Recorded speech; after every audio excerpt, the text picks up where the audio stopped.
G'day and welcome to the Hunting Connection podcast. My name is Zach Williams and I am your host. Here we'll connect you with hunters, fishers and outdoor enthusiasts from around the globe.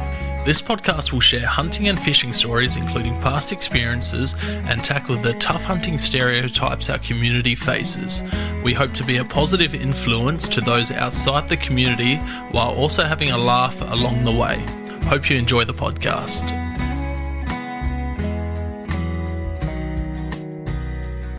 G'day and welcome to another episode of Hunting Connection podcast. Today I've got a special episode lined up for you guys. I've got Jody Creane from Deer Diary podcast. How you going, mate? Not too bad at all, Zach. Not too bad. That's good. So we'll jump straight into it. Where are you from? People realise that you've got an accent straight up. Yeah, I'd say. Well, I'm definitely not from around these parts, anyway. That's for sure. I'm Irish. I'm from Ireland. I'm from a place called Kilkenny in the southeast of the country. That's where I'm from. So, came over here last May, and I'm here now, living and working here. So yeah, loving it so far. So good. And where's here for you at the moment? Here is WA, Perth, WA. Not the most hunter-friendly state I have come across, but sure, look, we'll get there in the end. Like, yeah, she's not a hunter-friendly or a firearms-friendly state in the last 12 to 24 months. Nah. How are you finding Western Australia compared to Ireland? She'll be a bit warmer, eh?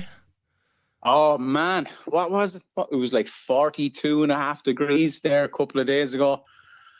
I genuinely thought I was going to die, to be honest. I was literally working there. I'm a ceiling and wall liner. I'm a flusher as well. And so I was flushing a wall that the guys had already built. And I was like doing work close to the floor.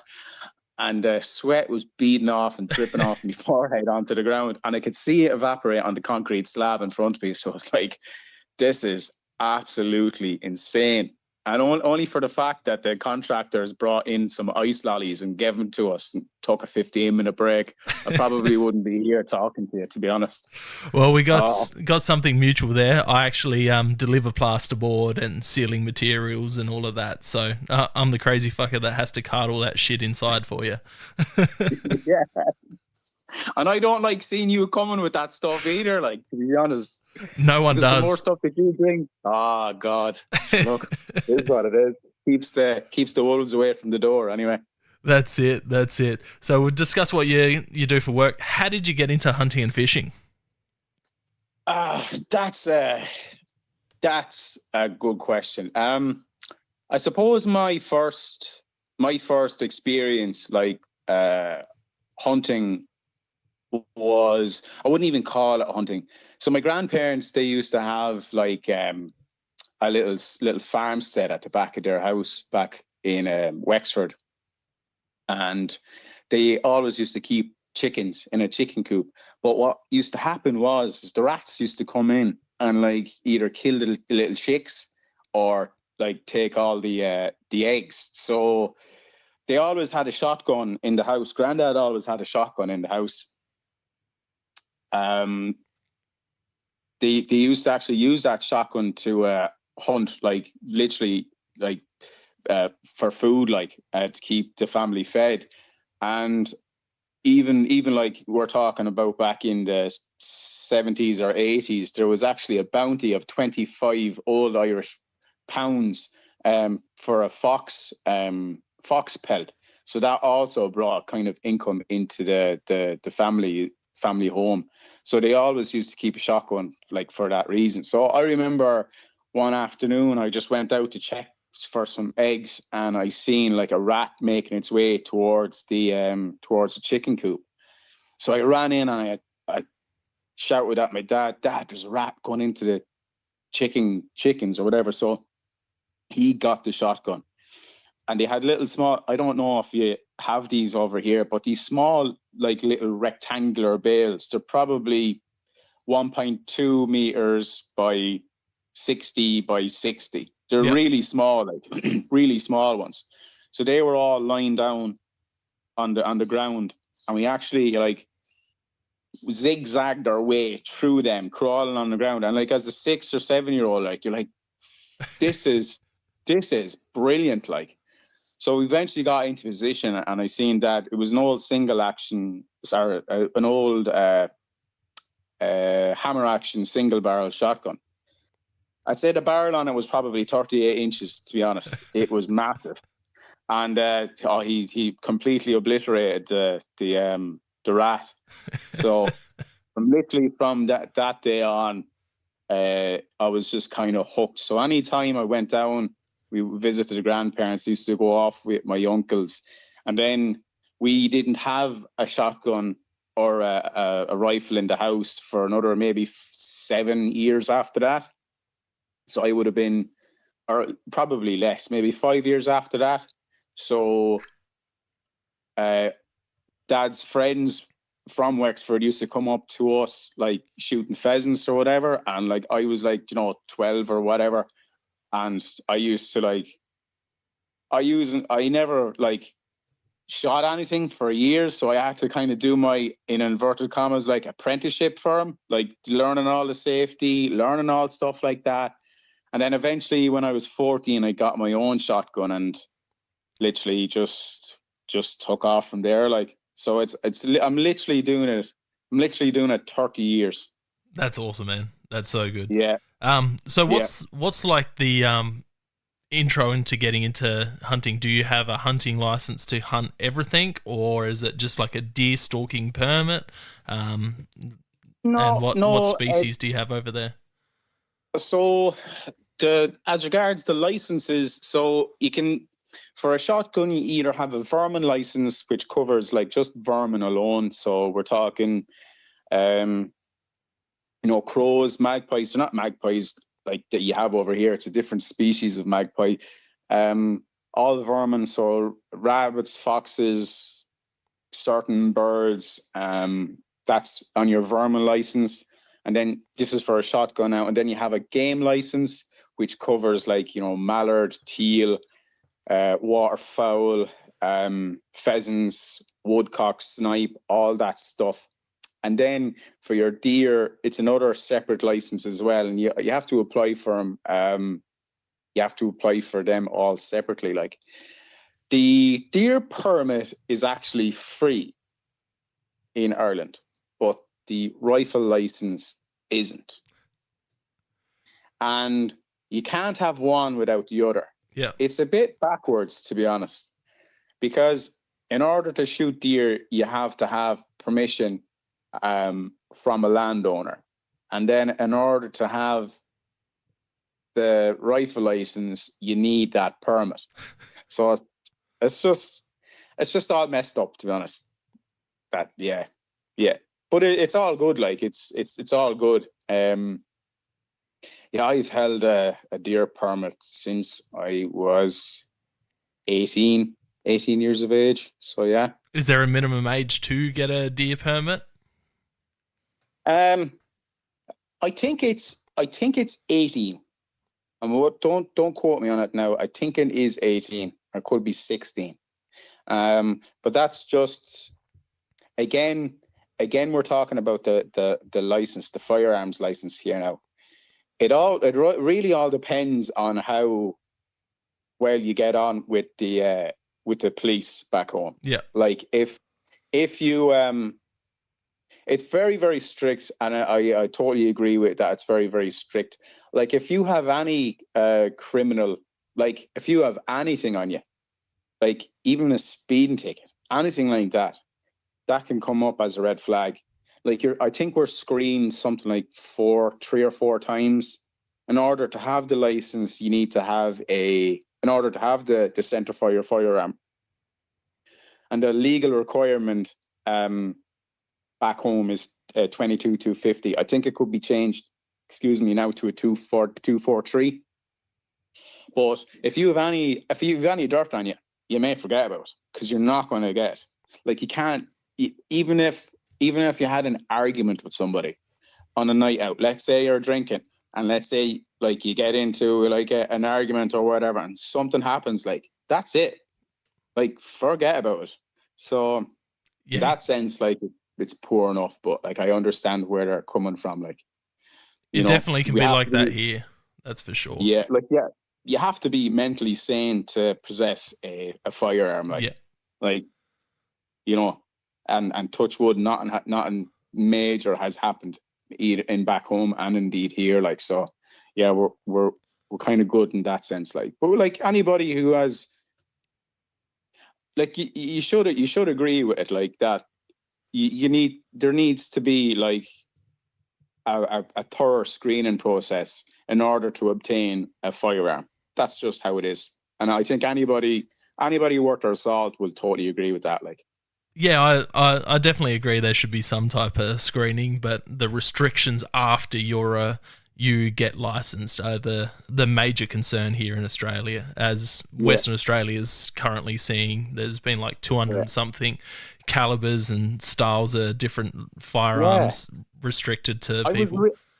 I was actually looking into that because when I found out about that first, it was actually doing a job just up in Leaderville up here, and one of the guys that I was working with is into hunting as well, like, and so I have a 30-06 at home that I want hopefully get it transferred over here when I can. So I'll probably need PR to get that. I understand that that's just how it is, but he was going on about the calibers that were taken off. Now, the argument I'd like to kind of put up against any politician there, okay? So, yeah, we're talking about, like, big calibers. We're talking about, like, 338s or whatever. Like, there is a need for them. Like, if you're a long-range shooter, a 338 is, it's an ideal caliber to be shooting at long distance as well. But, like, at the end of the day, even like a 30-06, a 223 or a 338, they're both lethal. Like, and they were worried about, like, if it falls into the wrong hands. You need to be extremely competent to shoot 800 meters.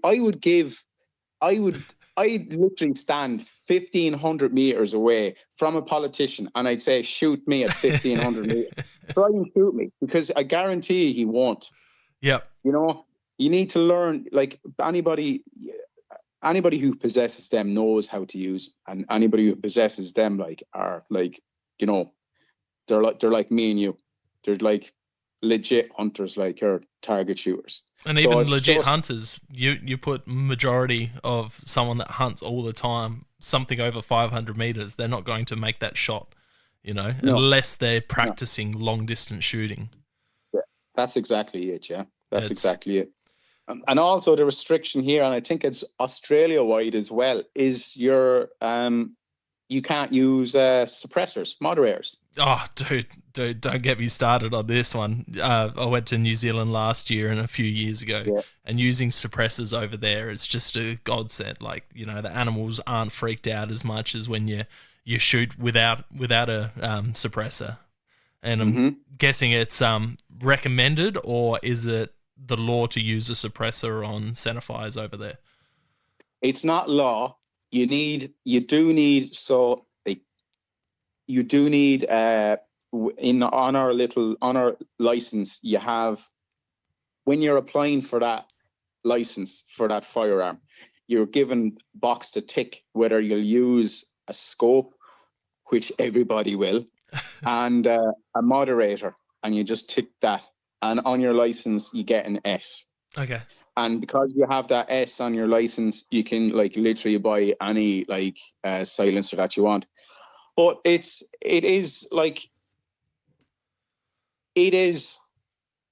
should be obvious to even outside people that are not into hunting how important it is to protect your hearing.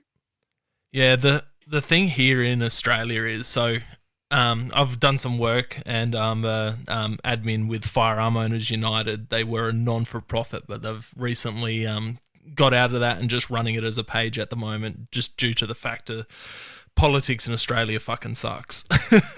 Yeah. But they did a campaign every September called Suppressor September. Trying to get people to write into their politicians, their local MPs, their local representatives, trying to get suppressors legalized for shooters. And the one thing that we kept seeing back, no matter what state, is the politicians, the police were worried that criminals would get their hands on these suppressors and then take rifle suppressors and put them on handguns, which is just again, like it's the people who make those calls. They don't want to know about it. They don't want to know about it. They don't want to be educated at all. They just want the ability to keep their seat in Parliament, and that's it. Yeah. I don't know how many licensed hunters, target shooters, or pistol shooters there are over here. But I remember a couple of years ago back home, there was something came into legislation. I think it was to remove the wood pigeon from the license. Now, that pigeons in the summer flock in their thousands, tens of thousands, and the amount of damage that they cause to crops is absolutely considerable. So all of us got together. I think there was a couple of 100,000 signatures signed on this, and because of that, we managed to not retract that decision to make. You should do the same. At the end of the day, all of you guys, you have a vote, you have a voice. I don't know how many hundreds of thousands of you there is. You can imagine how many votes that one person could get in Parliament if they stood up for hunters and target shooters alike. And that's what we've been trying to do with this whole deer eradication subject, this whole suppressor subject, this whole caliber subject. We've got every state's got something going on. The one thing is that the state politicians don't care about any people outside of the other state. So if you get a petition going and it's got 1,000 people from South Australia, but 4,000 people from every other state, they don't care. They'll only care about that 1,000 people. We're seeing the same thing here with the proposed bow hunting ban in South Australia. They don't care about anyone that's outside of South Australia. The Australian Bow Hunting Association, they sent their whatever you want to call it, their club president over to South Australia to have a meeting with the lady who's proposing it and pushing it, and she wouldn't even let them speak because they weren't South Australian residents.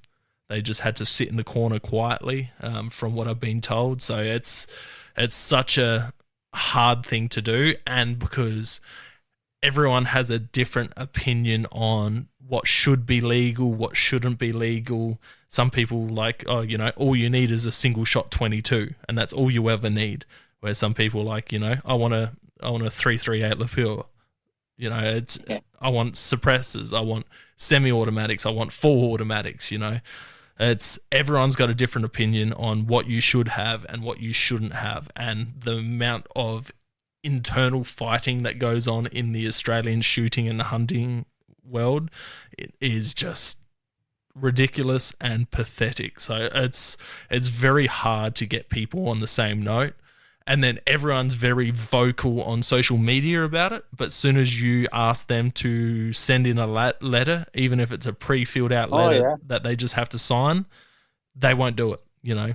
The keyboard warriors, keyboard warriors. That's it. Oh, it's a tricky subject, man. Yeah. Look, hopefully, these people that are calling the shots in every state, hopefully they'll just fuck off someday, and maybe somebody with a bit of common sense, because it is common sense at the end of the day. We could actually talk about politics all day. Yeah. You're basically banging your head off the wall when it comes to stuff like that. And I fucking hate politics, man. But the last couple years I've really had to put more of a focus on it because, you know, they're trying to take bow hunting. That's my prime way of hunting. You know, I got 13 bows in this room behind me. You know, like if they take that away, I'm going to be depressed as fuck. So I'm going to have to buy more guns, but then they're limiting the amount of guns that you can buy and, you know, how many of the same caliber you can have. You know, they're saying like, you know, if you've got two 22s, why do you need to buy another 22? If you've got a 270, why do you need to buy a 30-06? You know, you have to give reasonings why you're buying these extra calibers and similar calibers and stuff like that. We get that. We have that at home as well. Like, but I think it's 15 guns you're allowed in your house. I think any more than 4, and you have to get the house monitored by a registered alarm system. Yeah, I totally understand. Like, you know, like, like Fort Knox. What? Yeah, here in South Australia, I think it's 19 before you have to get security, like CCTV and stuff like that. That's a lot of guns, man. That's a lot of guns. Like, yeah, but you know what it's like is, oh, I like that. I want to get that. And then you've got inherited guns. You know, if you've got family that shoot, you know, if somebody passes away and they've got 15 and then you've already got 10 and then, you know, stuff like that. Like the numbers shouldn't matter because, you know, it's a non-issue, but you should be allowed to own them. Like you could buy as many cars as you want. You can buy as many, you know, you can buy as much alcohol as you want. No one's counting that, you know, and you tell me which one's more dangerous. Yeah. But it's a tricky situation and just subject in general. We'll move on to some happier notes. So we've spoken about how you got into hunting and fishing. What type of gear are you running when you are in Ireland hunting deer and stuff? What are you going out for? Just a morning hunt, an afternoon hunt, a full day hunt, overnighters? I have to say, so the season starts the 1st of September back home. And my best buddy, Ben, who was on my podcast with me, the two of us are like, it's like Christmas Eve, where we have all our stuff ready, all the gear laid out, ready to go, rifles completely checked, totally zeroed, oiled and ready to go. And you can't go to sleep, like, you can't go to sleep. And like, the seasons are different back home. So September is coming into like our autumn, but it's bright at like, I think it's 4:30. So we'd have to be like up at 2:00, sometimes 2:30. So as soon as like you even kind of close your eyes, you're waking up, and then you just text Ben like, "Are you up?" And he's like, "Yeah, okay, cool, right." But anyway, so generally speaking, we tend to only go for a day. If we used to take like holidays during the rut in October, right? We used to take like a week off, and sure, we'd be like camping out like for 2 or 3 nights or whatever. You know, Ireland is not as big a place as Australia, and like generally speaking, you can like drive to your places or whatever, and you can camp out, and you know, you have permission from a farmer, so there's never going to be any issue of where you're going to be camped. But generally speaking, we only go for a day, maybe 2 days or whatever. Or sometimes it could be a morning stalk, or sometimes it could be an evening stalk. Ben has 2 kids now, so he's restricted with time or whatever. And now I'm over here now, so I won't be going with him anytime soon. But yeah, we normally just go for a day or a morning stalk or an evening stalk. Gear-wise, I have been through a lot of rifles. I sold a Blaser R8 Professional Success there in 270 there a couple of years ago. I love that rifle. I don't know why I got rid of it. I think it was, I knew I was coming over here. I kind of like wanted to like downscale and just keep one. And it was heavy. It is a heavy rifle, but it was a beautiful rifle. So Blazer R8 professional success with a house skin moderator on top. It was in 270. Tier 1 bases, Tier 1 rings on the Blazer, saddle, quick release mounts. Size Victory V8, 2.2, is it 2.8 or 2.5 to 20 by 56. ASV elevation and windage on the side. So it was a fairly fucking advanced piece of kit. Now I'm shooting a Sako 85 carbon light and 30-06 with a Jet C compact moderator on top. It's a bit too heavy for my liking, but it's doing the job.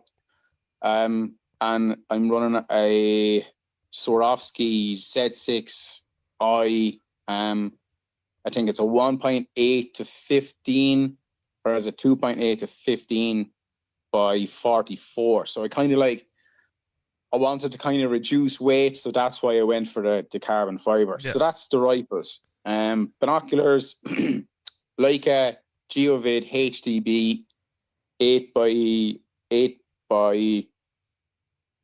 oh, what are they? 8 by, not 56, 8 by 44, something like that. Okay, yep. They have the inbuilt ballistic calculator in them. I never used that. I just used the rangefinder because I have the Z6i calibrated to the drop on the rifle out to like 500 meters or whatever. That's the binoculars. It's in a Ridgeline binocular pouch, chest rig. Yep. And we started running these kind of like these little bum bags. What was it? It has one main pocket, and then on either side has two little small pockets, and they're brilliant because if you need to like crawl in to get a close or whatever, you don't want the bum bag at your front, so you have it at your back, so it's not like scraping off the ground or whatever. So we throw our gloves into that, knife sharpener. Sometimes we have these hooks for if we're doing a suspended grollock. We can just nick the back of the hocks and the legs and hang them up on a tree. Other stuff there as well. Small bit of a first aid kit. Binocular wipes to make sure all your optics are clean or whatever. And clothes wise, I started using this Falraven stuff. It's a Swedish brand. Absolutely bomb-proof gear. Like, yeah, sweet. I can't tell you the amount of abuse that these get. It's ridiculous. They go through, like, they will outlast anything. I used to use Harkila. Are you familiar with Harkila? Yeah. No, I'm not. Harkila is it's a Scandinavian brand. And to be honest with you, it's overpriced. It's ridiculous money for what it is. And the hunting that we do, like we go through like pine trees, pine needles. And what happens is, and this goes for your Swazi stuff as well, the Swazi New Zealand stuff as well, like they all have a membrane inside them, right? But when you're going through like thorns and thick brush and pine needles or whatever you're going through, what happens is the thorns pierce the membrane. And sure, when the membrane is pierced, it's fucked. So like, what's the point in like spending like hundreds of euro? Like, so the pants, I'd say they're €300 now. So that's $450 or maybe $500 or whatever for a pair of pants that are not going to last you like 6 months. No way. Feck that. So I went to the Falraven stuff and haven't looked back. And just Paramore Valise smock, just little small smock, just goes over you, and that's basically my gear. So a knife, a really sharp knife. Are you guys running camo over there, or are you running like greeny, like just greens, or? No, it's all kind of matte kind of color.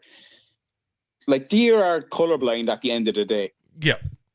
But like the reason why people wear camouflage is it breaks it up. But if you use, excuse me, if you use like your fieldcraft to get close to a deer, like you can. I was shooting in. To be honest, I was shooting in a high seat one year with a bright red waterproof jacket because it was in the winter, and like the deer, like literally walking underneath my feet. Yeah, it's just that solid color they can't see as long as you're not wearing blues. Yeah, that's exactly it. They see in a different spectrum of light to us, and light blue is one of the colors that kind of give you away. But like, you look into the American hunters, and they're wearing those flannel T-shirts. Yeah. Or shirts, the check, red and black. Yeah, the red check, and black, like, lumberjack style. I mean? So you don't need to be spending ridiculous money on like proper camouflage gear when you can get away with something light and just a matte solid color, you know? Yeah, I 100% agree with that. I just find that camo on that extra, like when you're getting close, especially when you're bow hunting, it does help that break up. When you're getting close at long distance, it doesn't matter as much. But you've also just, if you're wearing that one solid color, you do look like a solid blob moving through as well as you can. So that's why, we tend to go towards camo here. Plus it looks better. Yeah. I may start saving for all this camouflage gear that I'm going to buy whenever I get my bow or whatever. That's something that I'm really looking forward to delving into, is bow hunting. To me, as somebody who has shot deer and like shot rifles since I was like my own, let's say legally, from 15, take out Dad's 22, but don't tell him that. But like, you always look at the likes of Cam Haines and Adam Greentree. I know he's a famous Australian bow hunter over here. You look at Joe Rogan. You look at all those guys here. I think bow hunting is, to me, it's kind of the pinnacle, because there's so many things that you have to take into account.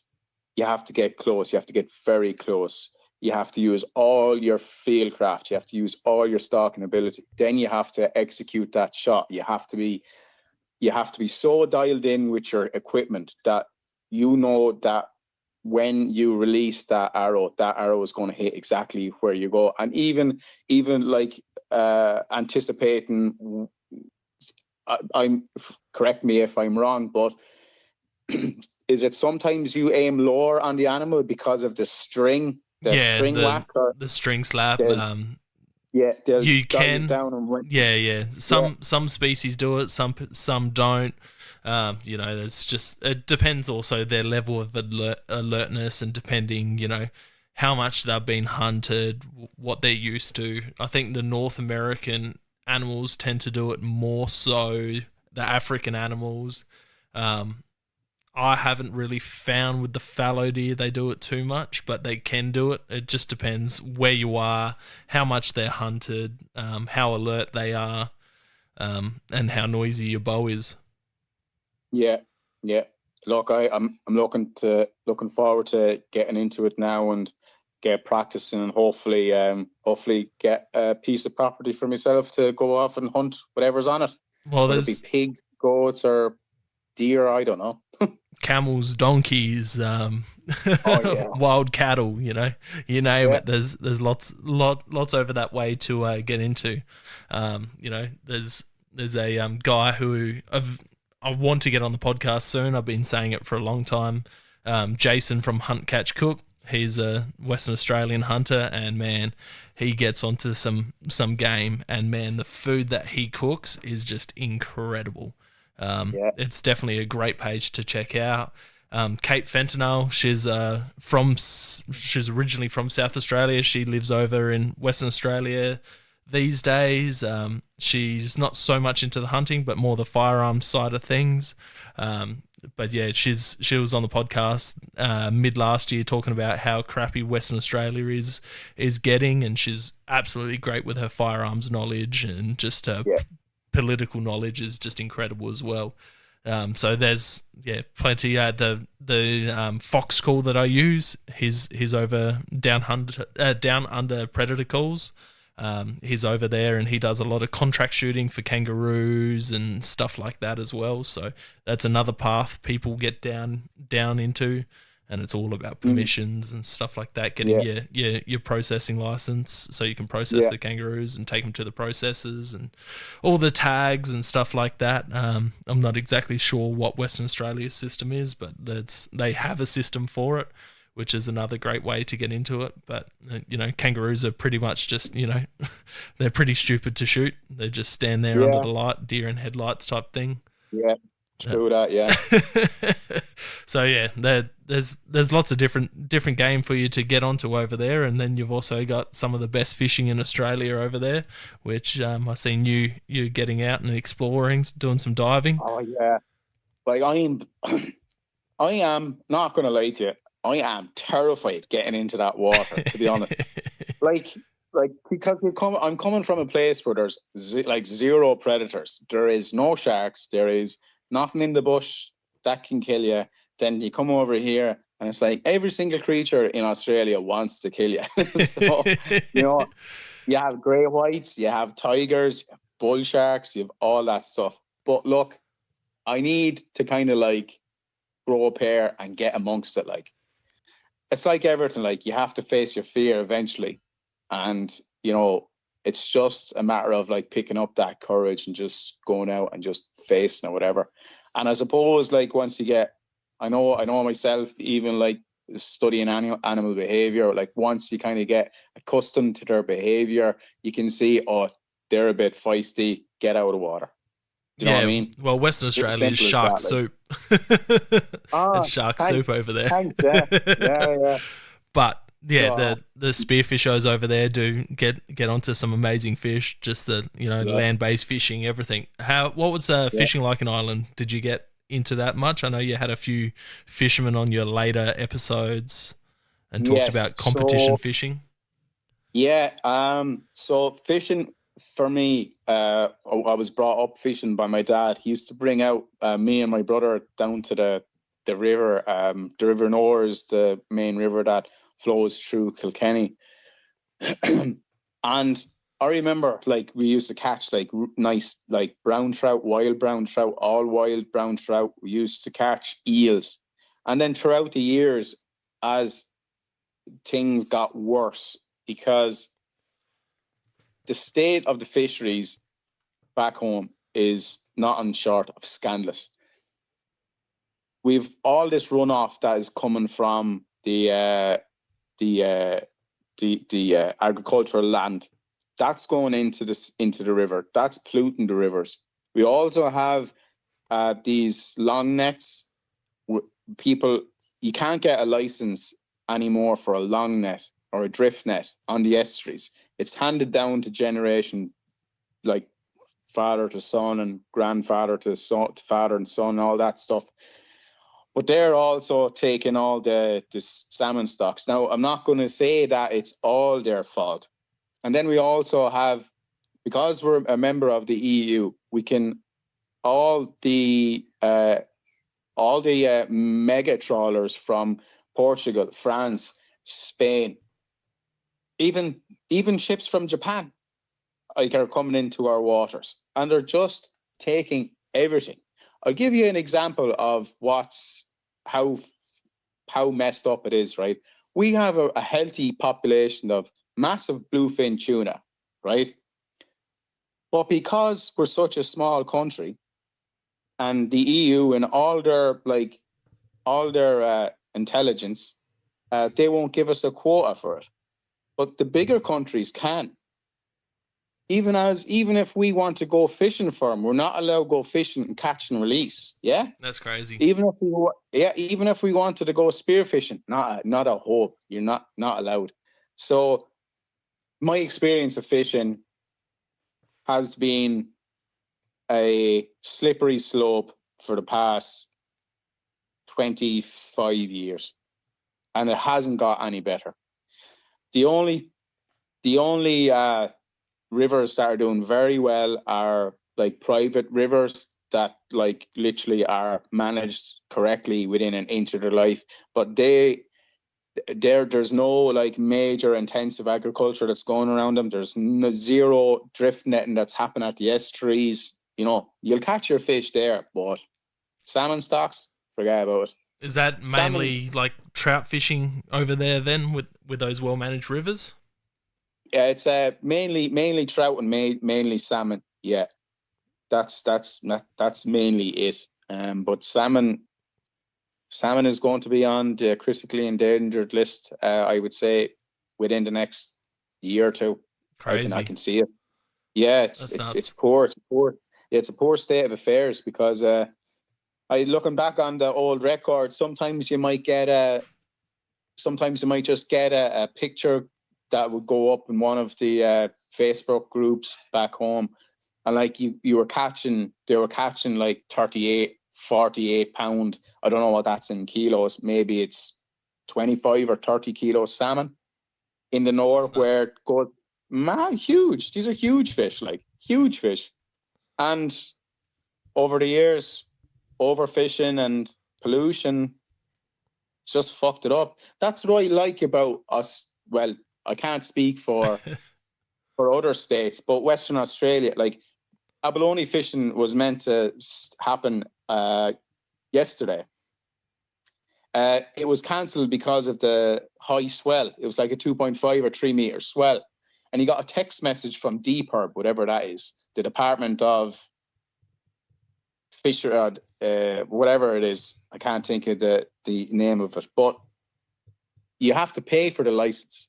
And even to get a text message like that saying, because of the danger of risk of life, we've decided to cancel the abalone season on the 3rd. Was it the 3rd yesterday? Yeah. And like, to me, that's totally worth spending your $50, because it's, at least you know it's going to a resource that's actually doing its job.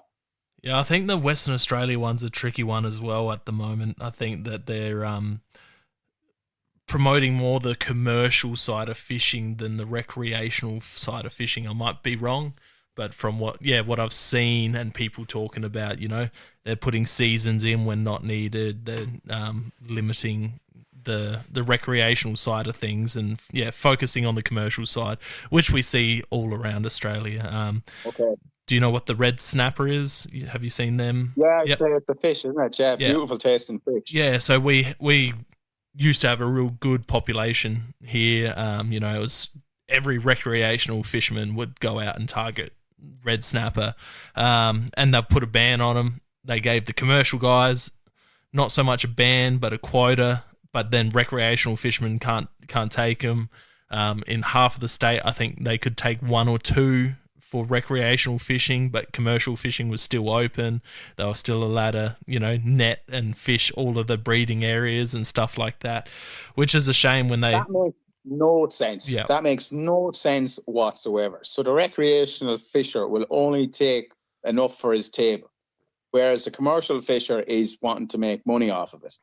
So, like, they're trying to... It's completely backwards.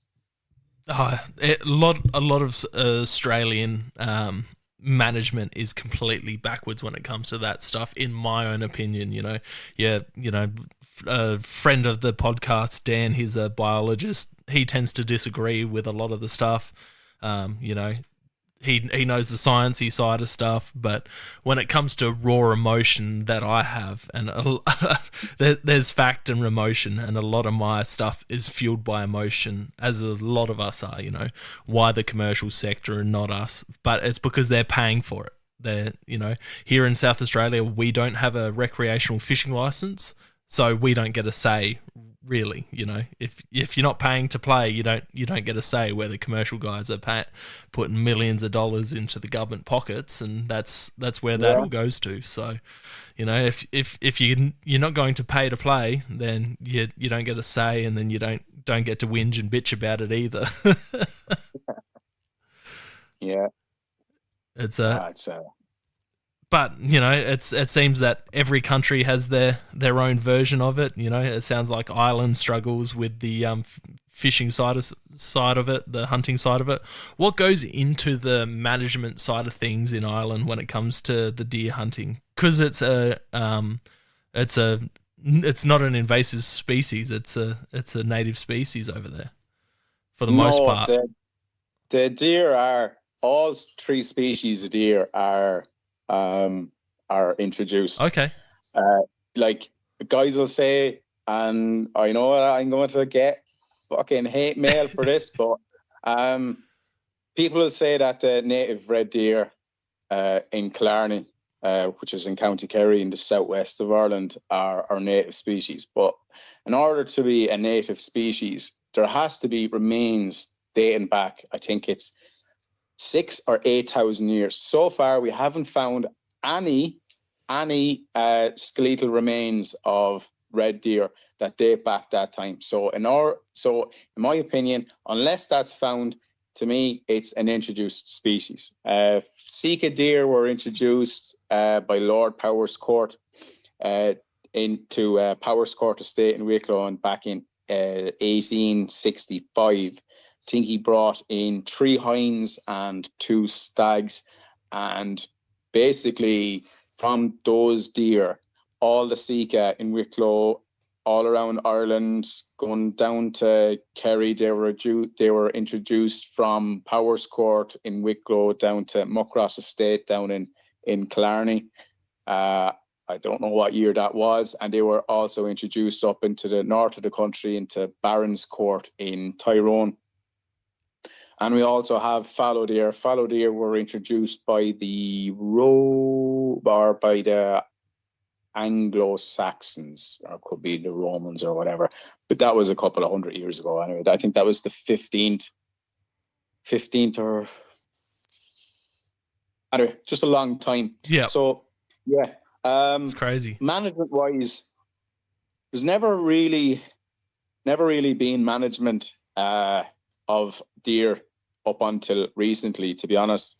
Hunters were basically the main management, basically the main form of management for the population. But the problem is, and it is an emotive subject, people need to realize that like all animals, regardless if they're deer, brumbies, camels, dingoes, whatever the fuck, they all need to be managed correctly. 100%. But at the end of the day, management boils down to the landowner's requirements. There's certain places back home, and I've been actually fairly blessed, to be honest, over the years of my permissions that I have back home, and still do. Like Ben is now taking over the management of the ground now. I've got a lot of ground to manage the deer on, but some farms want a complete eradication of the deer. So I'll give you a bit of science behind it. So in 2016, I really got into like deer management and deer in itself, and I always have been. I actually went to Southampton in England, South England, to do a course on advanced deer management with Yellen Deer Services. Mike Allison is the company director there. Like, so I really kind of geeked out on this. That's awesome. And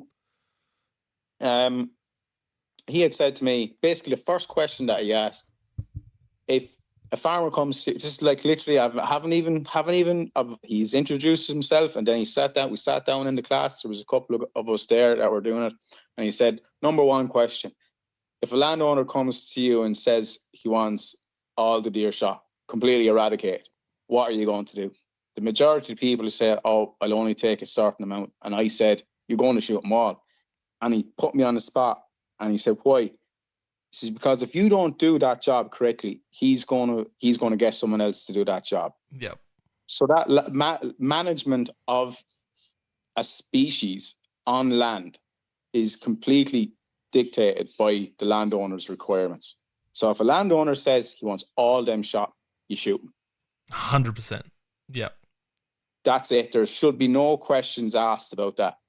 Yeah, we have the same thing here. You've got certain landowners that are happy to see them and allow you to take them so you can manage them, whether you're managing for quote-unquote trophy animals, or then if you're just doing pure pest control, you go out there with a torch, you go out there with a spotlight, and you do whatever you can to get rid of those deer for that farmer. Yeah. Because like let's take, for instance, so I'll give you a bit of science behind it. So a fallow doe, she will consume 7 kilos of wet matter a day. That's not including when she's carrying her young, or when she has her young, when she gives birth, to give birth in June back home or whatever. So she's obviously eating more when she's getting more and more pregnant or whatever. Yeah. She also has to sustain her fawn when that fawn is born as well. But that's 7 kilos a day. That works out at, I think, 1,800 kilograms of wet matter a year. That's nearly 2 ton, man. Yeah, that's one fallow deer. So you can imagine you go into a field that in an evening time and you see all those fallow deer. Like, it's not uncommon to see like herds. I've seen herds of 70 or 80 fallow deer in one field, and this field is only like 10 acres. Right? That's a lot of deer. And like, you can imagine all that grass, but you can't see the damage because the grass keeps growing continuously. Like, so you can imagine how much damage that they're doing and how much like income is being lost by the landowner every year to the fallow deer. And like, don't get me wrong, I wouldn't like to shoot all the fallow deer or all the deer in Australia. I just wouldn't. I wouldn't like to do that. Like, but you know. That's the internal struggle that I battle with, and I've spoken on this podcast many times with many different guests, is for me, like, I've always, I grew up shooting, you know, as my first memories are hunting and fishing with my grandfather. And that's like, you know, from, you know, using an air rifle to a 22 to a bow to, you know, shooting goats with him, shooting ducks, shooting pigeons, and everything in between, and then getting into goats with a bow when I was older, and then deer hunting when I was 18. Like, I grew up, Steve Irwin was my idol, so growing up with that conservation basis, you know, I was talking like you talk to my parents, my grandparents, I was telling people who Steve Irwin were before he was popular, you know, and I loved conservation stuff, but I also love hunting. So without these animals on the land, I wouldn't be a hunter, and I wouldn't have that passion for hunting and being outdoors. But that internal struggle of conservation and wanting those animals on the landscape is something I battle with constantly. And as a lot of hunters do, you know, I get rid of deer for farmers, for pest control. I hunt because I love to hunt, but I also love the animal that I'm hunting as well. Like, I'm not shooting them because I hate them. They're a beautiful animal, you know. They're a freaking fabulous eating animal. But it's also great just getting out there and watching them and watching their behavior and just animals being animals. So that's definitely an internal struggle. But yeah, hearing you say that they, like, a doe eats 7 kilos of grass in that a day is just insane. Like, especially when you think about it, because we got 6 species of deer here. We've got sambar deer, we've got fallow, reds, rusa, chital or access, and hog deer. You know, you think about the two biggest species, the sambar and the reds. The amount of food they'd be eating a day to sustain would be just incredible. Oh, it's like, I have books that do I have them with me, or do I have them packed up at home on different species, or like Sika deer, fallow deer, and then I have the advanced deer management book that I was given to study back in 2016. And like, you genuinely do forget the vast majority of it. Like, but that was one thing that kind of like stuck with me, was just the amount of wet matter that they consume. Like, and yeah, like we, at the end of the day, we love the deer. We like, mate, I told you before this, I haven't shot a deer since last February, to be honest. I know if I'm going back home in October to shoot with Ben, I know, like, even if it's a small little pricket or a little spiker steps out in front of me, I'm going to be rattling like a fucking leaf in a tree. Like, you know, I'm yeah. We You need know, to I get you miss down all of that. to Like, we need to get you down to South Australia, or come over to Victoria and hunt some sambar deer on the public land over there, mate. man, I'm telling you, I'll be there. To be honest, you give me a date and I'll book that I'm ticket. doing a September trip, so we'll have to chat and see if we can get you over there Oh, for that. I yeah, think too right of it, yeah. September is when the majority of the sambar deer are rutting over here. But sambar deer are a weird one over here. So you can have stags that are freshly cast, halfway through grown velvet, and completely hard antler all at the same time all year. So you could go out at the start of the year and shoot a fully hard antler stag, but you might see like 3 half-grown stags, a freshly cast stag, and it's like that all year round. Like, I think I was reading up about them, obviously, but they're like 340 kilos they get up to? Like, Yeah, they get big. Like. they're the third largest deer species in the world under elk and moose, I'm pretty sure. It's like a bus coming over the forest, actually. Like, But they're quiet, man. They're dead quiet. You can't hear them coming. They refer to them as brown ghosts because they're just insane. Like the way deer have fit into the Australian landscape is just insane. Like you try and pick out a fallow doe standing in the Australian scrub. It's just they blend in so well in the natural environment, especially here in Adelaide in the Adelaide Hills here. They just do so well. Mate, I'm frothing at the thought of it now, to be honest. I'm even thinking like where I'm going to put him on my wall, because he'll probably take up half the wall, to be honest. A big sambar stag, you're talking, I think like a trophy stag, people are aiming at, 30 inches wide, 30 inches long by 30 inches wide. So they can be a big animal. And then, you add goats on top of that, I think like trophy class goat is 30 inches plus 100 and something Douglas, but they can get up to, I think the biggest goat was like 55 and a half inches shot in Australia. We actually have goats back home, and like guys go out for big billies. Like, I don't see, like, the first experience I shot goats was under like management. Like, there was like 80 of them on the hill, and the farmer wanted like, literally I shot like 5 within like 25 seconds, like, and they're just standing there looking at you. I'm like, just, we'll put you behind a bow on a 30-inch billy and see how you react then. Right at the back of the shoulder, mate. Straight through the engine room. No problem. We'll see 80 meter. Oh man, they're a crazy animal to hunt, and especially when they're rutting. They make some, like, I've been in gullies where you hear and you think someone's getting murdered because they're screaming and they're fighting, and they're one of my favorite animals to hunt because they're just a cool animal. And there's no, like, with deer, you're like, oh, he's got good genetics, but it's hard to tell with goats. You might get one goat that will only ever grow to like 25 inches spread, and then you'll get another goat that might be, 3-4 years old, and it might have a 30-inch spread. So if you leave that one, it might get to, like I said, 55 inches is just insane for a spread on it. Like, you think of how big that is.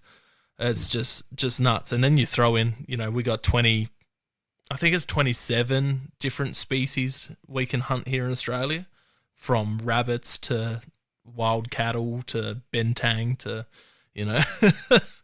it's... those the scrubbles now. I've went down several rabbit holes on YouTube of guys like hunting scrubbles, and that looks to me like one of the best things you can probably do. To be honest, just make sure you have a big caliber and make sure you put it in the right spot. Yeah, they tend to be the most dangerous game in Australia. You know, Adam Greentree tells one story, and I've spoken about it on here before, of an old school bow hunter getting torn open, and like his guts getting torn open on a scrub ball after he shot it and walked up on it with a bow, and then he's like sitting up in a tree and he's like, oh, what's warm on my leg? And his guts is sitting on his leg. And he's like sitting up a tree waiting for the scrub ball to die, climbs down, walks back to camp, collapses as he almost gets to camp, dies like 3 times in the rescue helicopter on the way to the hospital and survives it. But, you know, there's people get trampled by those fuckers all the time. Same with buffalo as well. He didn't make that mistake twice, though, did he? I don't think so. I don't think he got... But, yeah. Yeah, the water buffalo as well, like, of course...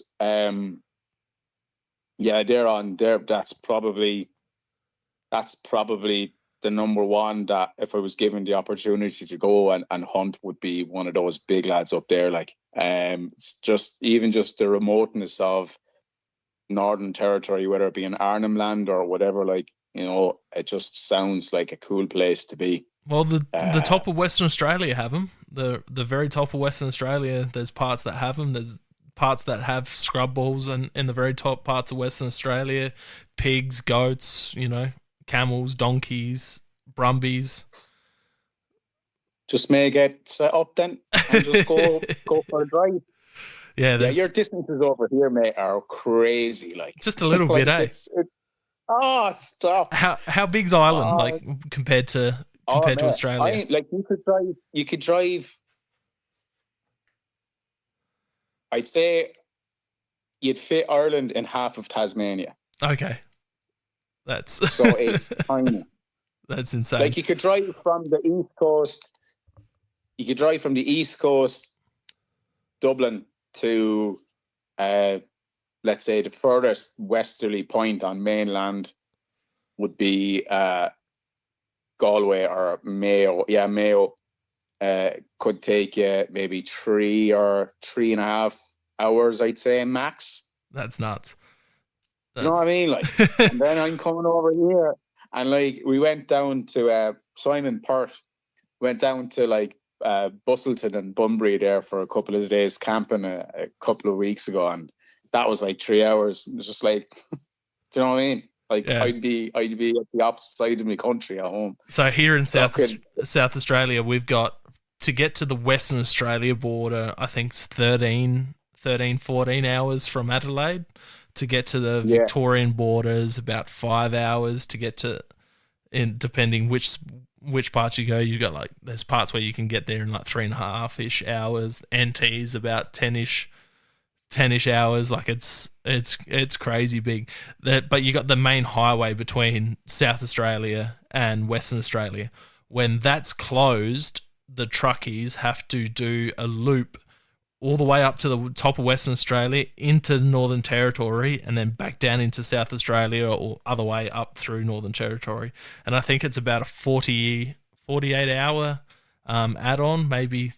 Yeah, it's something ridiculous. It adds on like 3-4 days if that main stretch of highway's closed, whether it's due to accidents or whatever. Just for a detour. I'd cry. 40 hours in the car. Fuck that. Like, people don't get it. Like, I had a couple guys from Denmark on the podcast that I met in New Zealand last year. And, you know, they're talking about, you know, they're traveling 4 hours and they're, you know, into Germany and Sweden and all of these places hunting. And it's just like, Australia, you're not even out of one state for the most part.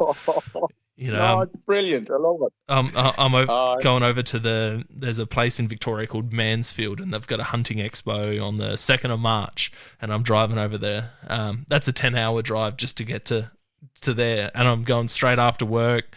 It's a 1-day thing, and then driving home the Sunday. So So you won't have 2 beers then, I'd say. No. It's pretty much sleep, drive, repeat. Yeah.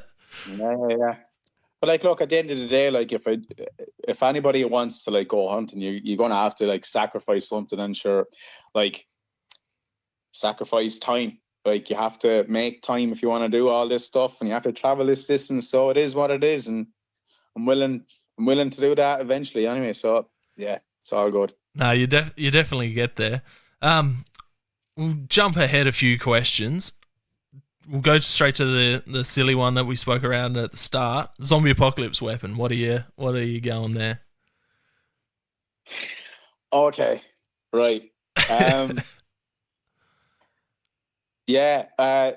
So of course, I got to get into the frame, the mindset of these zombies. Are they attracted to noise?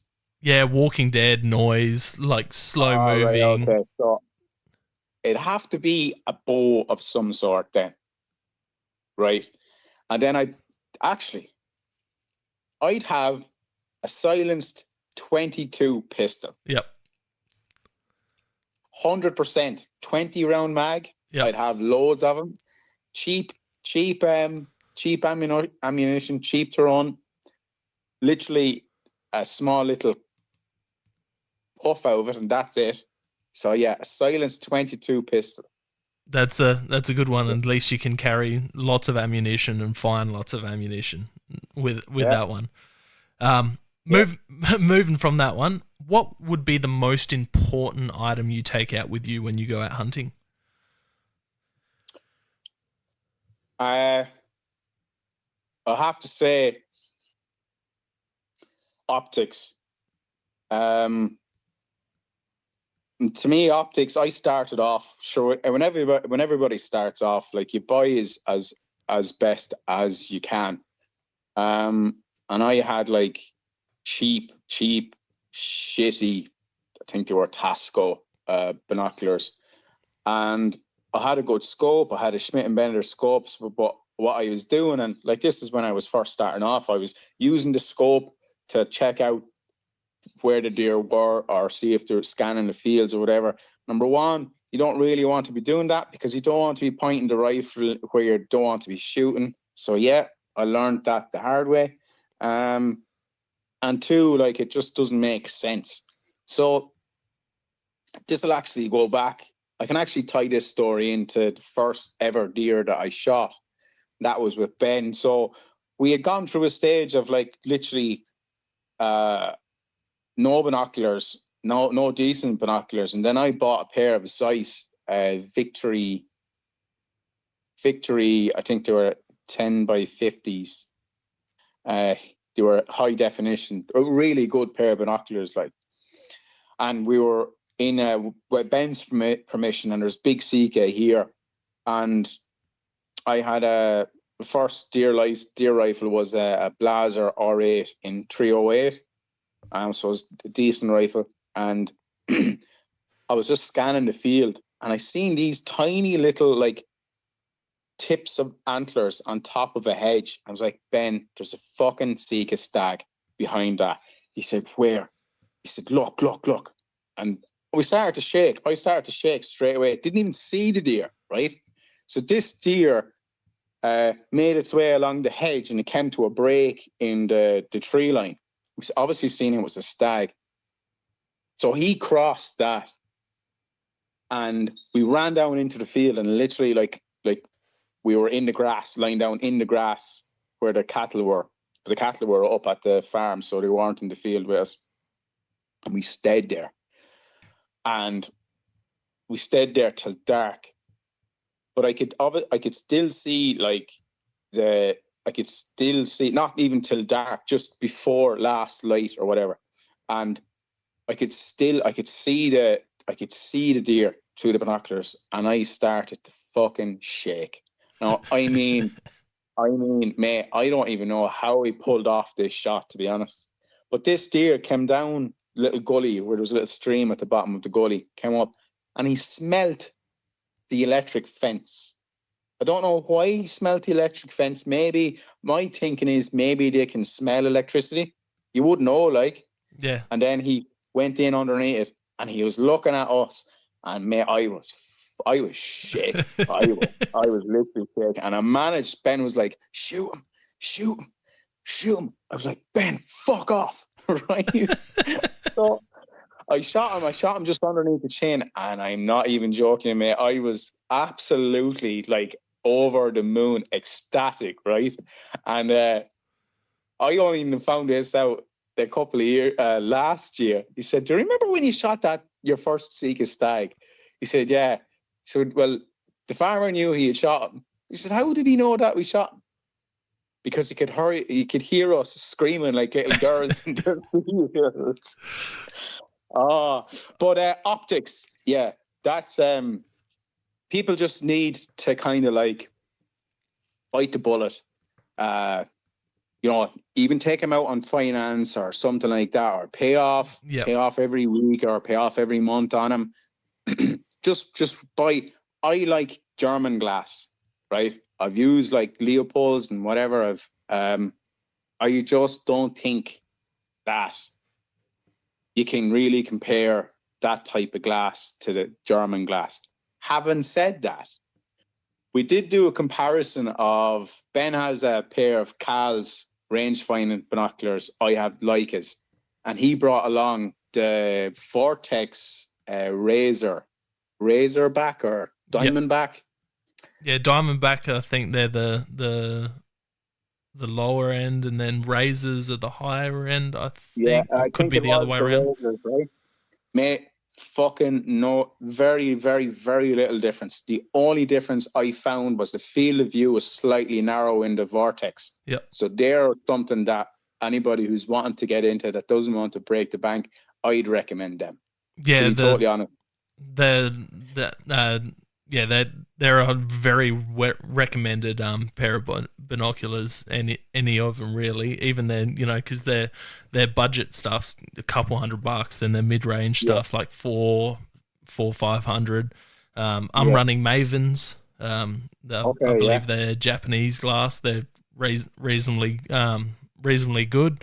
I've just got a small pair, but I'm not hunting deer at 400 or 500 meters. I'm getting in under 200 or under 100 or whatever, so you don't really need them too much. Pretty thick scrub is the areas that I'm hunting as well, so it's good just to have them to break up. But the Vortexes can be pretty good. Swarovski, everyone raves on about them, but man, they're pricey. They are pricey. They are very pricey. I look through everybody's eyes are different, and everybody they like a specific brand or whatever. I've had the Zeiss. They were crystal clear. I've looked through the Swarovskis. Can't really justify spending an extra €600 or €700 for that, and then my Leicas are just as good. Yeah, that's it. And even secondhand market, the secondhand market is great. Like, you're not going to get a shit pair of Swarovskis. You're not, and the best thing about Swarovski and indeed Leica is their after service. After service care, customer care. Like, you can literally send them back and they will come back to you brand new. Yeah, I think that's the difference, to be fair. That's insane. Yeah, there's a few brands over here doing it. Zero Tech Optics. I'm not sure if you've heard of them, but they're an Australian brand. They're breaking the UK market, the African market, New Zealand market, the Australian market. They're, from what I've seen, they're amazing. Their scopes are good. They're getting into the bino game. They're getting into the spotting scope game as well. A lot of the Target guys are running their binos and spotting scopes, so it's pretty cool to see them breaking the market. Australian brand, not Australian made, but that's you're not going to get Australian made stuff unless you're paying ridiculous amount of money. Yeah. Well, look, that's just how the way the world runs at the moment. Yeah. That's what I would definitely recommend for anybody starting off, is just wait that extra, because you're going to be shooting for like 25, maybe hopefully 50 years. Yeah. What, waiting an extra month or two to save up to get a really good set of optics or a scope or whatever that you're going to have for life, you know? Definitely makes sense, especially when you put it like that, that's for sure. What about the most Yeah. sketchy, dangerous thing that's happened to you while you've been out hunting? Sketchy, dangerous thing when I've been out hunting.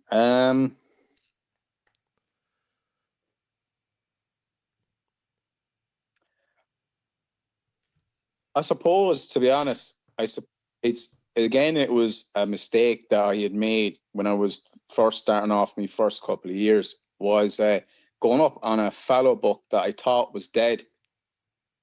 Unloaded the rifle, didn't even like think twice that this animal could have been, still alive, and went up on him just to put to bleed him out or whatever, and he fucking just jumped up and like pushed me out of the way, and hopefully, like, thankfully, he just collapsed there, and sure I got the rifle and sure put another one in him, but that's probably the most sketchiest thing that has happened to me. Don't really have like danger. Like we have no like snakes or anything like that over in Ireland. But yeah, it's something that has stick with me, and always approach an animal downwind, coming in from the back of him, with the rifle loaded and pointing at him, like, even with the barrel. I'll poke him in the eye, like, look for that eye reaction. If that eye reaction is there, you know what to do. Like, no chances taken. Yeah, that's it. There's, you hear stories of hunters getting impaled every year, not in Australia. Occasionally you might hear one on like a deer farm or something, someone gets impaled by an antler, but it does happen, especially in the States, and I'm not sure what it's like in the UK, but you hear stories from New Zealand as well.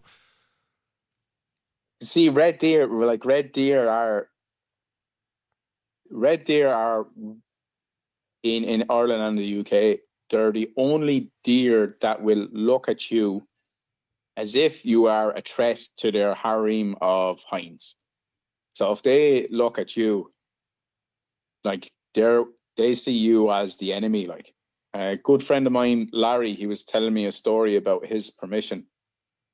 One of his hunting buddy, Martin, was in a high seat where they have permission on reds, and Martin was telling me that he got down. It was like, we're not allowed to shoot an hour past sunset. So it's an hour before and an hour after. That's the time that we can shoot. So this was like past that, and Martin got down off the high seat, and he heard something behind him, and he didn't know exactly what it was. He started to walk up along the hedge, and he, that grunt that the reds make, he heard that more than like once.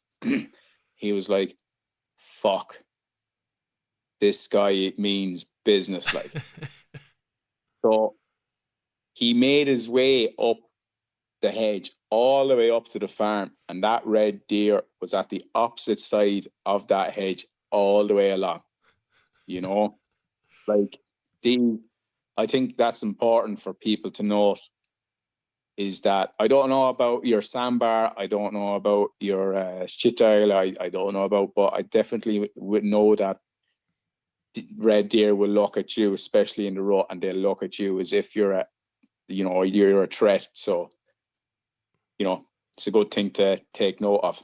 I can, the whole time you're talking about that, all I was picturing is there's this video of this guy running around a little fenced off tree, and on the other side of the fence of this tree is just this red stag chasing him around the tree the whole time. And he's like got his arms out and he's like just trying to dodge this red that's just chasing him around the tree the whole time. Just I think that wasn't a hunter, that was somebody from the public walking, got too close to them. Fucking idiots, like. Excuse my language, but people don't understand. Like every year, like as I was saying before, in Killarney National Park, the red deer are protected there, can't shoot them. But every year you have photographers and general public coming in close to these these are massive stags. The huge, massive. And the people getting in close to them and trying to get like pictures taken with them.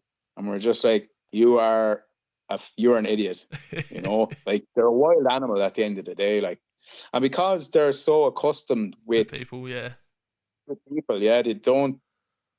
don't have that fear of people. So they'll be more inclined to turn on you. It's like just like, nah, you're idiots of Yellowstone. How you get all those people getting bowled over by a bison and yeah. Like, something that's as big as a book, like. I don't know. Yeah, you fuck with the horns, you're gonna find out at the end of the day. Yeah, like common sense is not that common anymore. It definitely isn't.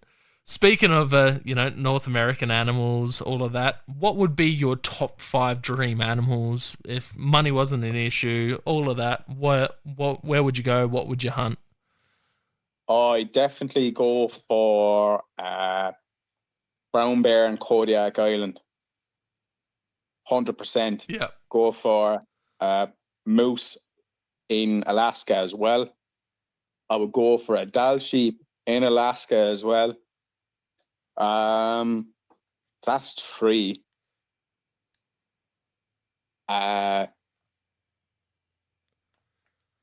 And probably a tahr and a chamois in New Zealand. Good choice. I'd say that's proper hunting at the end of the day. Like you are literally on your own. Yeah, I was chasing tahr last year. It's a insane environment, and just there's two of the guys I know back home, and I think they're going over to New Zealand now. I think it's 6 or 8 weeks, so it'll be interesting to see how they get on. I really want to plan a trip over there, South Island, maybe the Southern Alps, chasing tahr and chamois, and just go for like a couple of days on my own or whatever. Like, it's cool. Are those guys going guided or unguided? I think they're going unguided. Beautiful.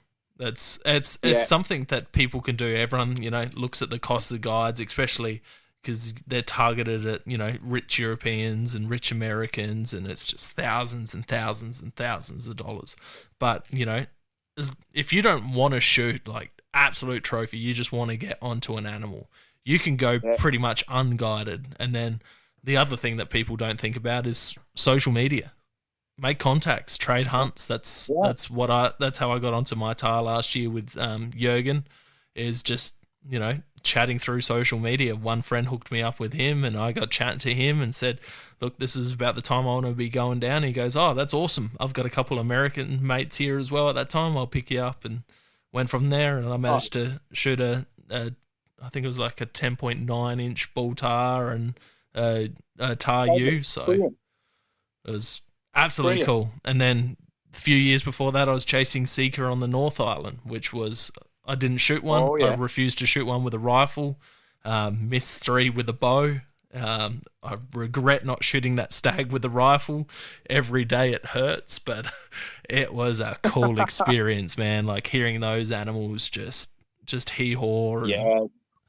Yeah. I think they're the Manchurian strain of Sika. I'm pretty sure. So they're a bit bigger than the Irish Sika, and they are, without a shadow of a doubt. And they're way bigger. Not like New Zealand is. I'd be hitting that place up. And to be honest, if I even see a glimpse of a deer, I I'd be shooting him in the base of the neck, to be honest. I won't be giving him a second chance. Oh, it was cool. At one point, we were at this creek bottom when I went last year, and we were glassing onto private property, just seeing what was around, sitting around the fire. We glassed 8 bull tar, feeding next to about 20 red hinds, and then there was fallow does feeding, within 100 meters of them.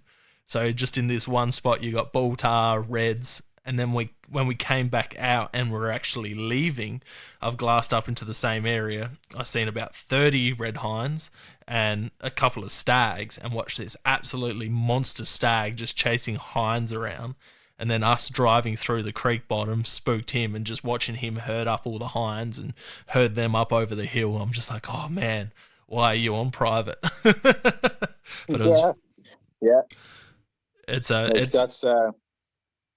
amazing, absolutely amazing. It's a cool place. If you make contacts, you can just drive up to these public lands, get your Department of Conservation permit, which is free, and just chuck on your hunting gear, your backpacks, and go hunt. You walk to a hut. They've got thousands of these huts that you can just go stay at for free. There's some that you have to book, but majority of them.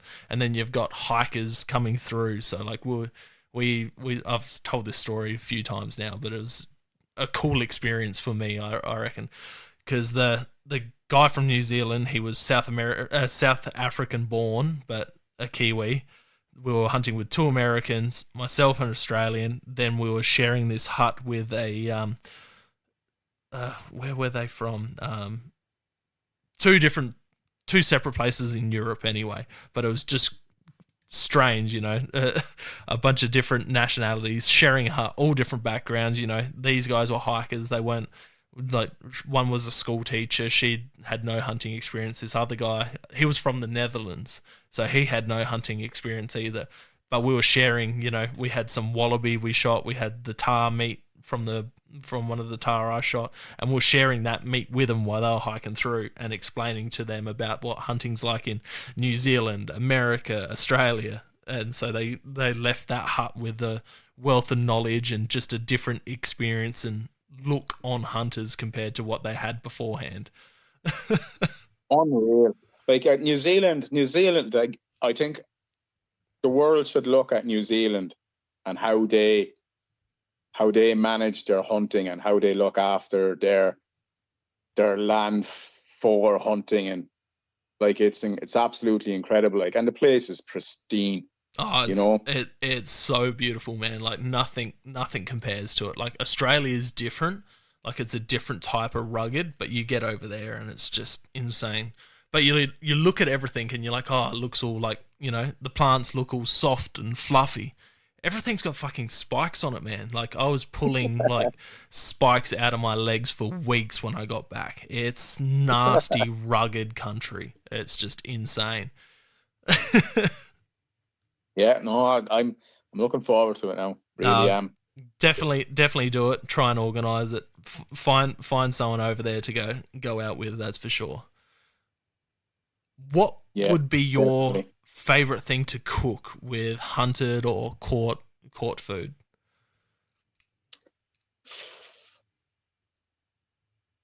Hunted or cooked food. I do love diving for scallops. So back home I had a Nissan Navara Ute with a rooftop tent on it, and like my holiday was always like I book a couple of days off and I just travel down the country. Beautiful. Like literally park up anywhere, ask like the neighbors for like, could I just park there and just camp there for the night or whatever.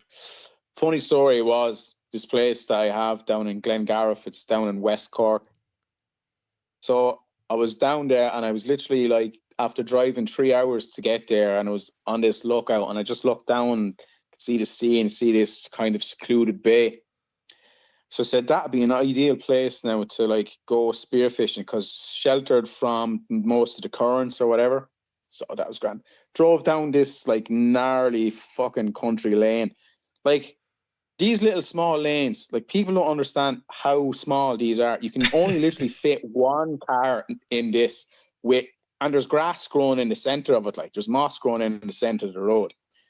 And I was driving down here, and then I came across this woman. She was in her late 50s. She had around 15 dogs, right? And these dogs were going mental. They were barking at me. They were growling. I was like, holy shit. I said, I'm not like literally, I'm scared. And I'm like, that's a lot of dogs, like, right? So I drove back, and I was like, and I was tired now at this stage because I had been gone for a few hours, and I wanted to just like camp up, set up camp, and just make myself something to eat, have a beer or whatever, and go to sleep. So I drove down anyway, and I was back to where it was. And there was just one single little space on the side of the road that was on a small little cliff. And I seen the woman that had like was walking the dogs, and she was coming down towards me. And I said, sorry, excuse me. I said, do you own that house? She was walking down the road towards me. I said, do you own the house? She said she does. And I just asked her politely, I said, would you mind if I camped up here tonight of a rooftop tent? And she said, no problem at all. So I was like, delighted. So camped up. Next morning, I woke up early, and I started like just diving, and I managed to catch collect a few scallops. Like they were over, I think the limit is like 110 millimeters. That's the limit. So I caught like 4 or 5 of them and cooked them up. But like you cannot be like literally the most freshest shellfish, and just cooking them up there and then. And it also helps when you're absolutely starving after spending a few hours in the cold Atlantic Ocean looking for these scallops. But yeah, it's mad because every time I go down to that place now, Mary is her name and Tim is her husband. And like the last time I was down there was in the summer. It was not last year, it was the year before. And I had went into the shop, and sure I had like a crate of beer in the back of the ute, like, and I said, Mary, do you want a drink? She's like, fuck it, yeah, sure, she might as well. So the two of us sat down on the rock, at where I was like spearfishing, like drinking beers. That's awesome. It's great, it's mad. That's so good. It's good. What? So that's the shellfish, and then like, sure, it'd have to be Sika. Sika is beautiful. Oh, Sika, yeah. There's no comparison. Sika is the nicest venison that I have tasted to date. It's absolutely, it's incredible. And it's incredible. Has to say, sorry, go on. How do you cook it up? What's your go-to way of cooking it up? Look, it's just simple salt and pepper, maybe a small bit of garlic, small bit of thyme. You want to taste the meat. You don't want to be tasting garlic. And medium rare. Let it sit, let it rest. That's it. Beautiful. Just unadulterated, just beautifulness. Oh yeah, my mate shot a Sika while we were out there, and it was a yearling fawn, so it was just the most tender, beautiful meat that I had. Yeah, it is it's beautiful. Being out bush, we'd used all the olive oil up pretty much, like all the cooking oil up, and pretty much only had some bacon fat left. So cooked up the Sika up in some beautiful bacon fat. But yeah, it's definitely some of the nicest. Hog deer is nice, but in a different way. It's very like very subtle flavor, very like not game. Well, quite. I hate using that word, but it's the only way really to describe when it comes to venison. Like there's no gaminess to it at all. It's a very light meat. You cook it up and it goes almost white, rather than that. Oh yeah, that dark browny color that standard venison cut goes to. So it's pretty crazy. How do you find have you done much diving over here in Australia? How do you like the warmer water? Like I actually put up a post on one of the Facebook groups that I was on, I was like, because I brought my my wetsuit with me, so I have a 5 mil top and 7 mil bottoms, and I said to myself, this is going to be like really, really, really warm, and I'm still finding my feet. I still have to get I want to get a 3 mil wetsuit, and I want to get a spear gun as well. So I want to get a fairly decent spear gun. So I've actually got into contact with a couple of guys that do it, and they said they'll bring me out, and I'm absolutely so appreciative of that. Like, you wouldn't believe. And there's a group that does the Brett Hold lessons in one of the swimming pools. They book out like two lanes every Tuesday, and you can go in there and they'll like teach you what to do and all stuff like that. So I haven't got into the water yet.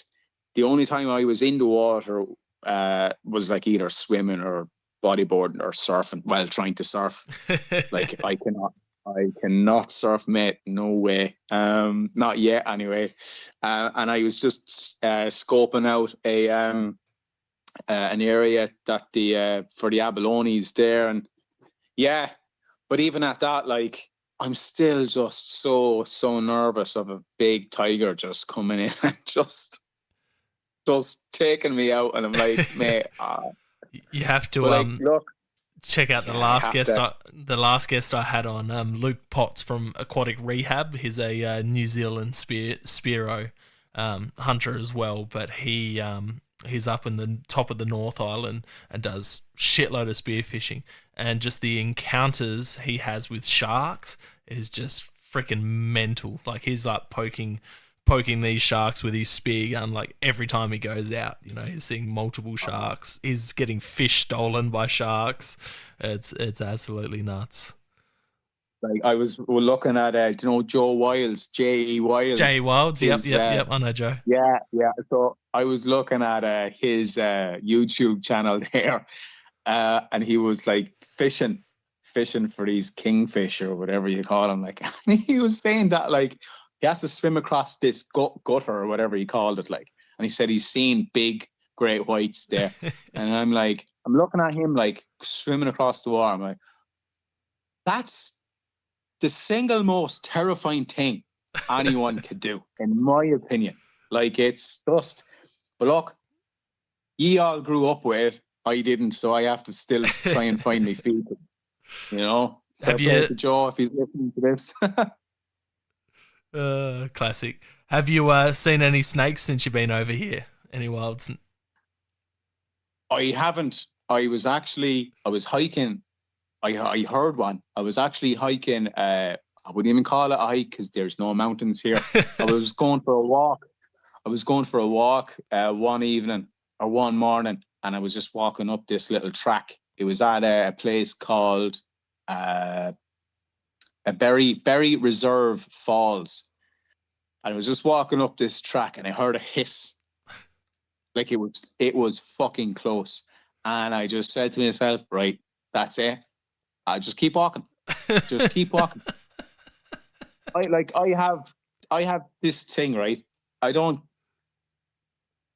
was actually, it sounds a bit weird, but I'll tell it anyway. It's probably going to be a bit entertaining anyway. So I was at a place. I do I like photography. I take landscape photography and some astrophotography as well. And I was at a place called Mundaring Weir. Now, the story about this is that I didn't realize that this place closes at 5 p.m. every day. So I parked up and I left the car there, and I went down to this just kind of like a peninsula that went out into the reservoir. So what I wanted to try and do was, if you're facing kind of the dam wall, I wanted to try and capture the Milky Way going down through the middle of it. Anyway, there was loads of clouds. There was no Milky Way visible that night, right? And I seen this guy. He was shining the light in my direction. He obviously couldn't see me, so I just wanted to be quiet. I didn't even know who was there, what was there. I didn't realize at the time he was the ranger looking for people, right, and locking up everything. So I was like, okay, cool. But I had to walk back through this thick brush, and I was walking through these. I'd say they were the golden orb spider webs, because it was like walking through steel, right? And it was hitting me in the face. They were hitting me in the face. And I was talking to the snakes. I was like, I know people say, right, he's a bit cracked, but I am Irish at the end of the day, so I'm half cracked as it is anyway. But I was talking to the snakes. I was just saying, all right, Mr. Snake. I was like, just don't bite me. I'm just going to walk through here. I don't want any, I don't want any bites or anything like that. But yeah, I went to drive out of the place and the place was locked. So I had to wait 3 hours for somebody to come out from Perth City to open up the lock. And then I was thinking, right, now, I don't know if I should even be saying this, but I'll say it anyway. So here's me. I was thinking, when this guy was opening up the lock, is he going to ask for a release fee? You know, I was thinking this could be like $1,500 or whatever. Mate, I hadn't a fucking pot to piss in at the time, right? I had zero money, right? So I just wound down the window and I said, mate, thanks a million. I appreciate your time, and I drove off. That's hilarious. Yeah, the golden orb spider webs, they're pretty tough to walk through, aren't they? Oh, and I was thinking that one of these is going to go down my back and, all that type of stuff, right? Fuck. Yeah, it's just good out. It's good crack, it's good crack. That's hilarious. So, how do you see the public views on hunting and hunters over in Ireland? What's the culture like over there? It's becoming more and more, inverted commas, woke. There seems to be a lot of emotion involved in deer and deer management, and indeed country sports. People don't really understand the importance, what it means to each and every one of us as a hunter or a spearo, how important it is to us, and indeed such a big part of our lives, hunting and spearfishing is. They just see an anthropomorphized animal that they've seen on Disney or any cartoon, and they just automatically assume that these people are shooting Bambi or whatever. Do you know what I mean? Yeah, exactly. And they allow their emotions to dictate their decision making, and indeed politics back home. Politicians allow that emotion to control their decision making. We also have a thing called hair coursing, and now, so that has gone on for hundreds of years. I don't even know if you know about it, but it's basically we breed greyhounds. I've never been involved in it. It's just a country sport that I grew up around. My friends down the road, they used to breed greyhounds for greyhound racing and whatever, and coursing. So what we do is we catch these hares.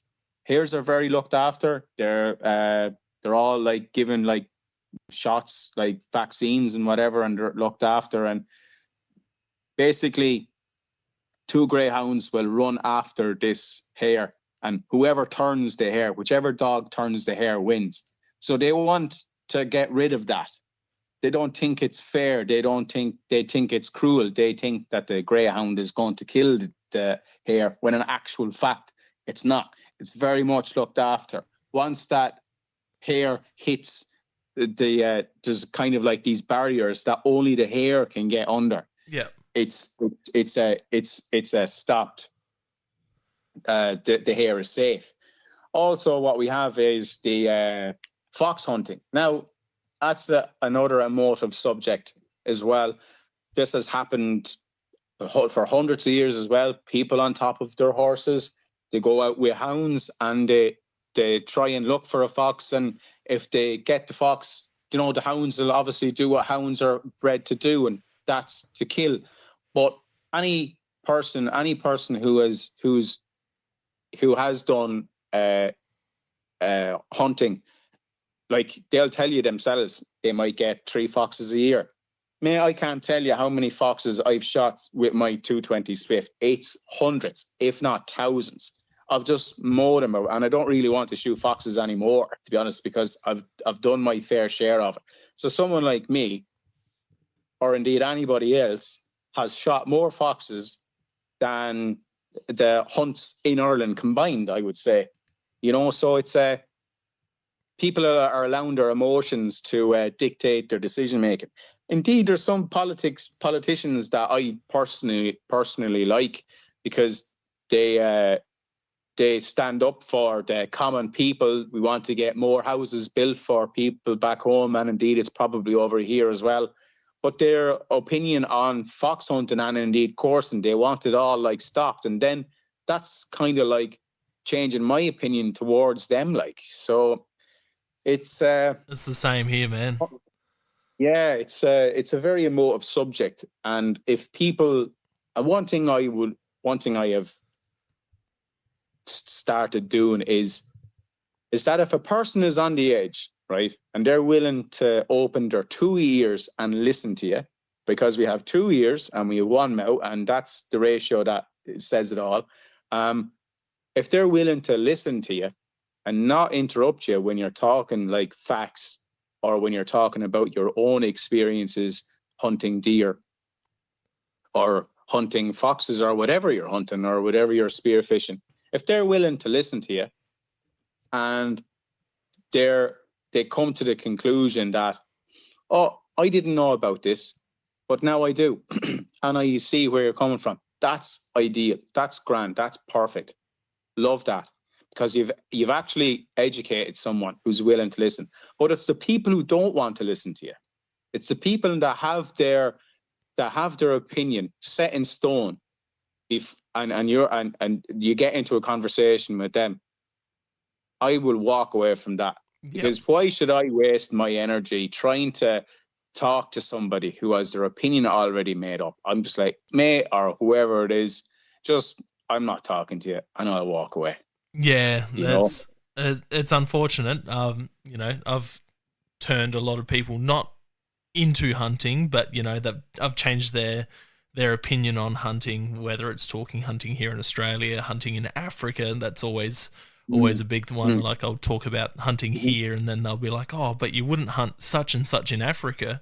And my response nearly every time is, yes, if I could afford to, yes, I would. And then break down yeah, exactly what happens over there from my best understanding.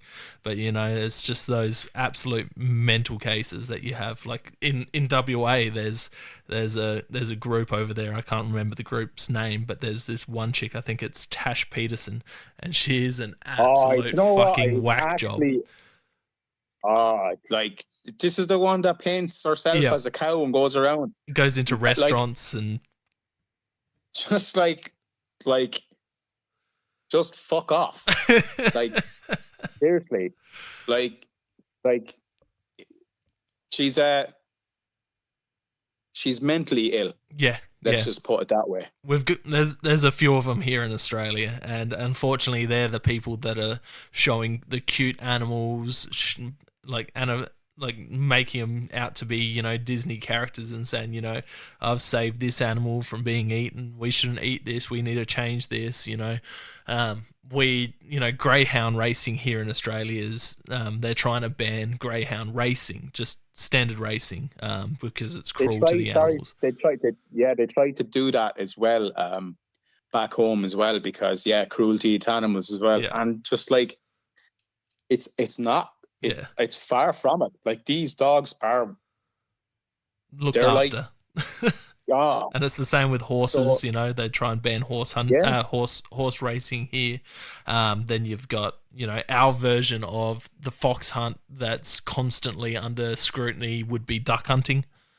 Duck hunting here every year is just, you get these crazy vegan protesters. They steal ducks from hunters, chuck them in a freezer. Every year they'll take them to the Parliament House in Victoria, lay all these half-frozen ducks out in front of Parliament House, tip empty shotgun shells out everywhere, show footage of people shooting ducks, and people, how some people bite the heads to finish them off and stuff like that. Show all of those types of images say this is what hunters are, we need to ban this. Then while people are out hunting the wetlands, they've got these anti-hunters that go out there with, things that make noise. They go out there, try and scare the ducks away while people are shooting. They actually go get their duck hunting permits so that they can be out in the wetlands and not be like harassed by cops and stuff. They do stuff to cars. But yeah, that's our version of the fox hunting and the foxes with the hounds, which absolutely, it's crazy. But we've had a win here in South Australia and Victoria the last couple of weeks. They've brought the season on. There was fears that Victoria, they were going to shut it down and not have any duck hunting this year at all. So that's a win on our behalf. It's something that we need to keep fighting for, though. But how would you personally change the public views on hunting and hunters? How would I do that? I would probably introduce hunting at an early age in schools, to be honest, because there's no point in educating the older generations now, because, as we were saying before, they have their own mind made up. Definitely, every school needs to be educated on where our food comes from. 100%. Food is under such scrutiny at the end of the day, like all these chemicals that are being thrown into, regardless of what is it, if it's a vegetable or if it's a cereal, if it's a grain or whatever, all these chemicals they're not good for us. You cannot get anything more healthier for you than wild harvested meat, regardless of what animal it's from. That's it. Because it is a superfood at the end of the day. And to not hunt is probably a relatively new thing. Like, when has all this woke shit started coming in? Like, probably back in the 90s or the noughties and all this stuff. Anyway, that's a different subject. But definitely I would introduce hunting, and I would introduce definitely where our food comes from into schools at a very early age, so children know exactly where their food comes from, instead of all this shop bought stuff and cellophane wrapped hygiene stuff. Even I was thinking about that there today. Is like, there are vegetables. You walk into any supermarket and like all our vegetables are like, they're perfect, but like vegetables don't come up perfect. Do you know what I mean? Like, they're all odd shapes and whatever. And like back home, there's protests going on in Germany and in France. I think Ireland have got on board with it. So they made this, they increased fuel taxes, and the Germans just like lost it. Yeah, I've seen. And it's pretty simple. If there's no farmers, there's going to be no food. But I think it's all starting to change, and I think it's going to be a win for hunters and spearfishers and anybody who harvests off the land. I think it's going to be a win for us, because soon people will realize that this is how we live. This is how we eat. Yeah, we've seen a massive uptick with that over COVID. The hunter, like people wanting to get into hunters because, supermarkets were having trouble getting food in and shops were closed and this, that. So people were looking at hunting. What was that like in Ireland? Was that very similar? Just people starting to look into hunting more due to restrictions? Or we literally couldn't do nothing. Yeah. We couldn't even hunt for a year and a half. Definitely it was definitely a year and a half, maybe even 2 years. So that was 2 seasons that we couldn't. You can imagine the amount of excess animals that have like literally not been harvested because of that, or not being culled. I know I'd be safe. You'd be safe. I know every hunter would be totally safe out there. And to be honest, let's say hypothetically speaking, you're going on about a zombie apocalypse, yeah? Could you imagine if that did happen? 100%. who's gonna be providing food? Is it going to be you, or is it going to be that whatever her name is, Pat, whatever? He's not going to be doing it. Like, he's going to be the zombie that you're going to be taking out with your 22 pistol. Like, do you know? Yeah, man. It's a crazy, crazy world, and just to show you how detached people are from their food, especially when it comes to those vegan animal rights nutcases who think hunting is so bad. Yet we're out there on the farms that all of their food's produced on, controlling deer numbers, controlling pig numbers, controlling whatever animal numbers, so that they can eat their soybean and drink their soy frappuccinos and shit. Yeah. Yeah, like that's what I would do. I definitely introduce it at an early age into schools. Yeah. Like, I think New Zealand do that. I'm pretty sure. Yeah, I think some rural schools do that. Even here, like, we have agricultural schools.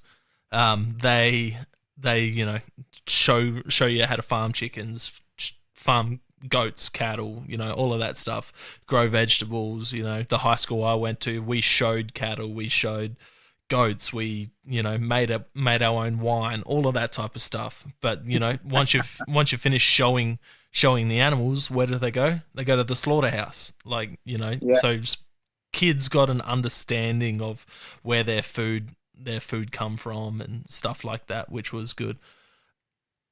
But yeah, definitely something that needs to happen in more of the city-ish schools, that's for sure. And I think hunters need to be more vocal as well. I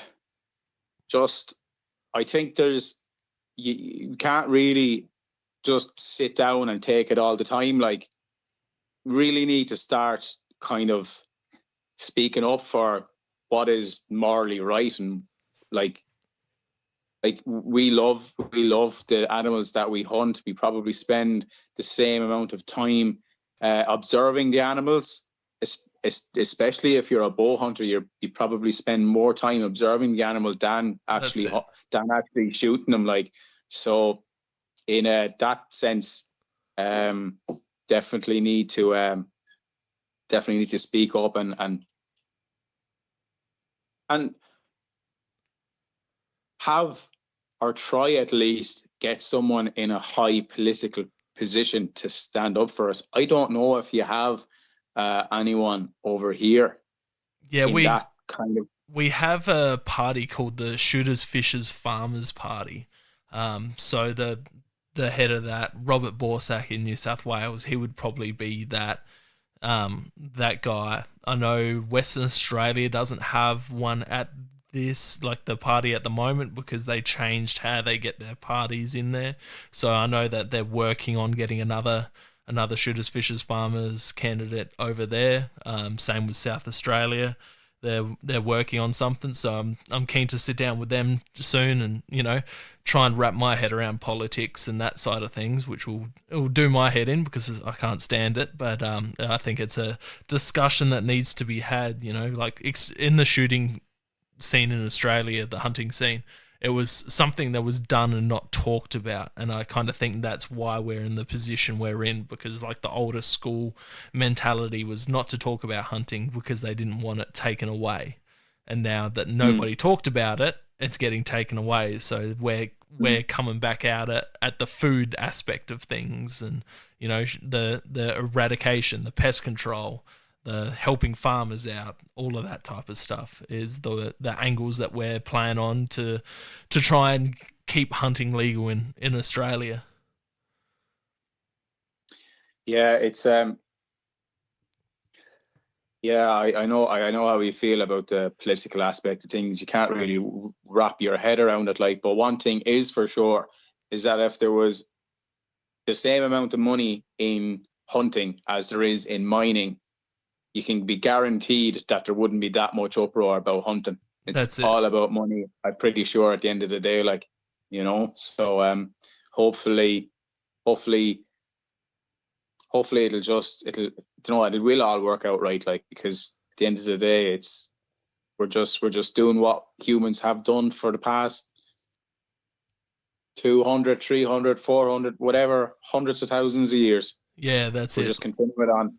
I know New South Wales did a study recently and released some numbers, but like hunting fishing was the highest economic thing in New South Wales, like to bring money into areas.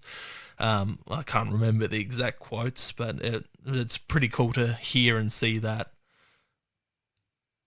Like guys bringing in like clients, overseas clients hunting and all stuff like that? Just recreational hunters from... going out, spending money in local towns and stuff like that.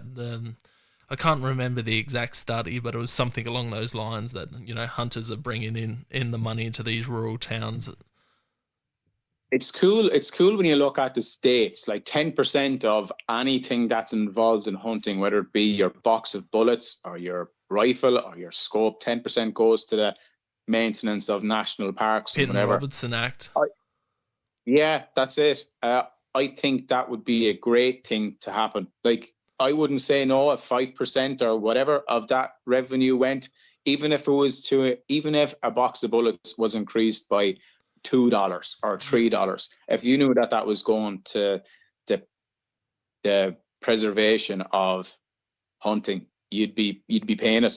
Yeah, that's it. Take the government tax off, and then whatever the government tax is, use that for the wildlife and all of that type of stuff. But our thing is that, locking everything up with national parks. As soon as they turn something into a national park, that's it, done for us. We can't play at it anymore, whether it's, Yeah, we were discussing this before about the national parks. Probably the most ridiculous thing to do is not to be able to hunt in a national park. Yep. If the politicians are giving out about or venting their emotions about like invasive species, well then allow hunters to go into a national park, pay a day fee or buy a tag to go in and to be able to harvest an animal and be able to camp there and whatnot.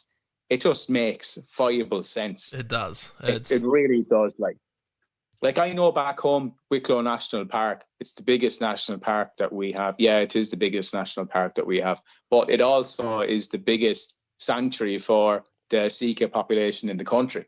That's the vast majority. I've often looked out on the side of a hill and I've seen 200, 300, 400 deer.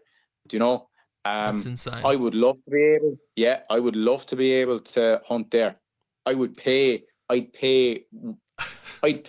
be able to go hunt that, to be honest, and pick my animal, be able to walk how many thousands of hectares it is and be able to hunt there. I'd pay that.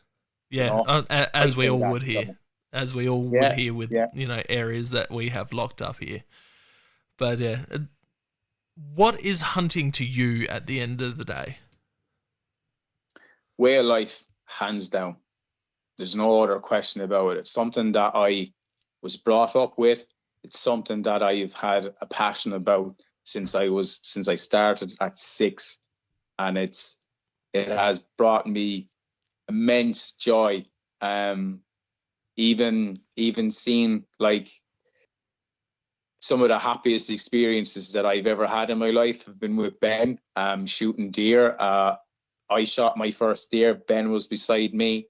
Ben shot his first deer. I was beside him. I've met a lot of good people along the way, and I've also met a lot of shit people along the way as well. That's just how it goes. 100%. It is.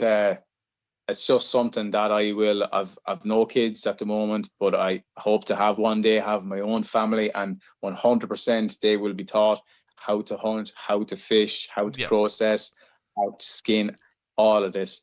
There's so many different aspects about it that simply cannot explain, or you can't even put into or express your emotions about it. It's just, it is a way of life, and that's it. And I'll never change it. 100%, and I totally agree with you. I've got two boys, I've got a 9-year-old stepson and a almost 4-year-old son, and both of them come Mhm. out hunting with me. The Yeah. youngest, he was less than a week old, and I was butchering a deer on the kitchen table with him strapped to my chest Yeah. in one of those chest rigs. Yeah. Yeah. His first solid meat that he ever ate when he started getting teeth through was venison. Yeah. It's just, like we went to the museum here in Adelaide a few weeks ago, and it was just him and I, and we're walking through the taxidermied animal area, and he's like, "Dad, you can hunt that one, and I'll hunt this one, and you can hunt that one, and I'll hunt this one." And we can both hunt one Yeah. of Yeah. these, and I'm laughing so hard. And he Oh, like Ben's little lad Billy. Ben has two little lads now, but or Tommy and Billy's. Tommy's the oldest lad, but he is absolutely crazy about hunting. Yeah. Like, he'll tell you a story. He'll tell Ben a story about me going hunting with him and I shooting a stag, but it hasn't happened. That's It great. hasn't happened. Ah, brilliant, brilliant. He actually sent me a picture there not so long ago. Ben, him, Tommy, and Lisa, his partner, there, they had shot a deer somewhere, and I was just like, that is class. That is brilliant. That's Do you know what I awesome. mean? Yeah, Like, no, that's the next generation. it's an epic feeling. Like I've taken both the boys out hunting. The youngest hasn't been on a proper deer hunt. He's been out with me like scouting and checking trail cameras.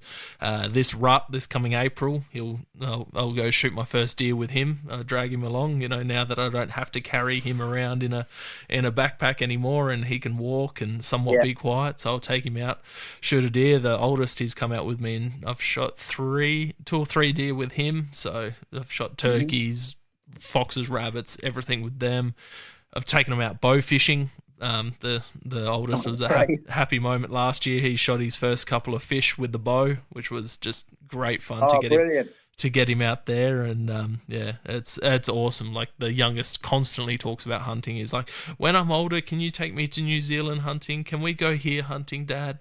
Like, just the whole, even the meat aspect. Like, he stayed at my auntie's house over last night with my parents, and they sold, like, had to give away one of the birds that they had, and Ollie goes up to the new owners and he goes, "Oh, are you taking him away to eat him? Are you going to cook him up and and eat him to Yeah, these new, like, this pretty Yeah. little parrot?" And Mum's telling me the story, and I've just, like, leaned over to him and high-fived him. I'm like, "Yep, that's my boy, knows where your food comes from." Yeah, yeah. Yeah, there's probably going to be no better feeling than seeing your sons shoot a deer, Oh, the first deer. I Like, can't wait. Like, the oldest, I don't think he's going to want to, but he, comes out and enjoys it here and there. But the youngest, Yeah. is like, I can't wait till he's old enough to shoot a deer. Is Oh, 4 too young to amazing. put behind a 270 to shoot a fallow buck? No. If he can squeeze that trigger and that bullet can go where he wants it to go, I'd let him after it. Yeah. Yeah, that's Yeah, the way no. I see it too. But I don't think too many people would be too happy. No. And I reckon No. a 270 on a 4-year-old would hurt his shoulder a little bit. Yeah. Unmoderated as well. Yeah, that's it.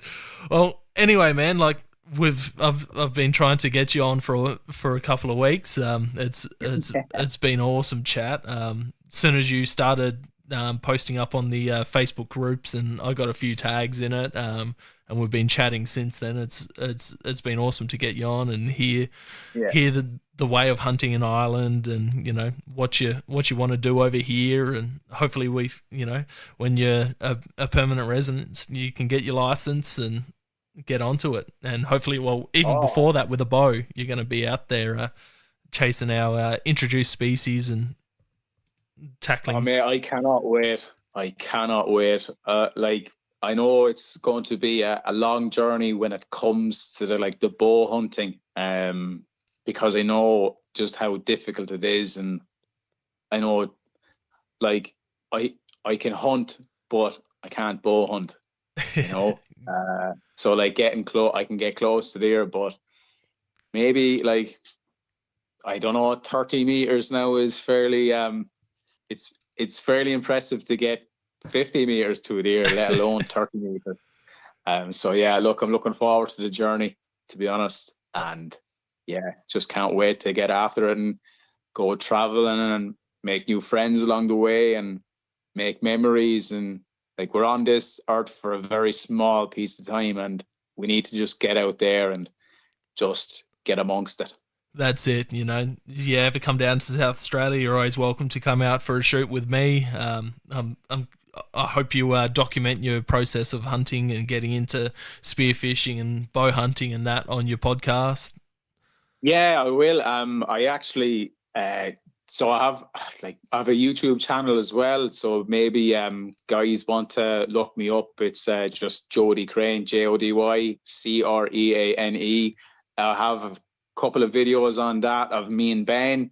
I kind of just show just small bits of, tips how to gut or grolic a deer and little small pieces like that. I do have a small bit of spearfishing on it from back home, actually in that place in Glengarriff as well. Yeah, sweet ass.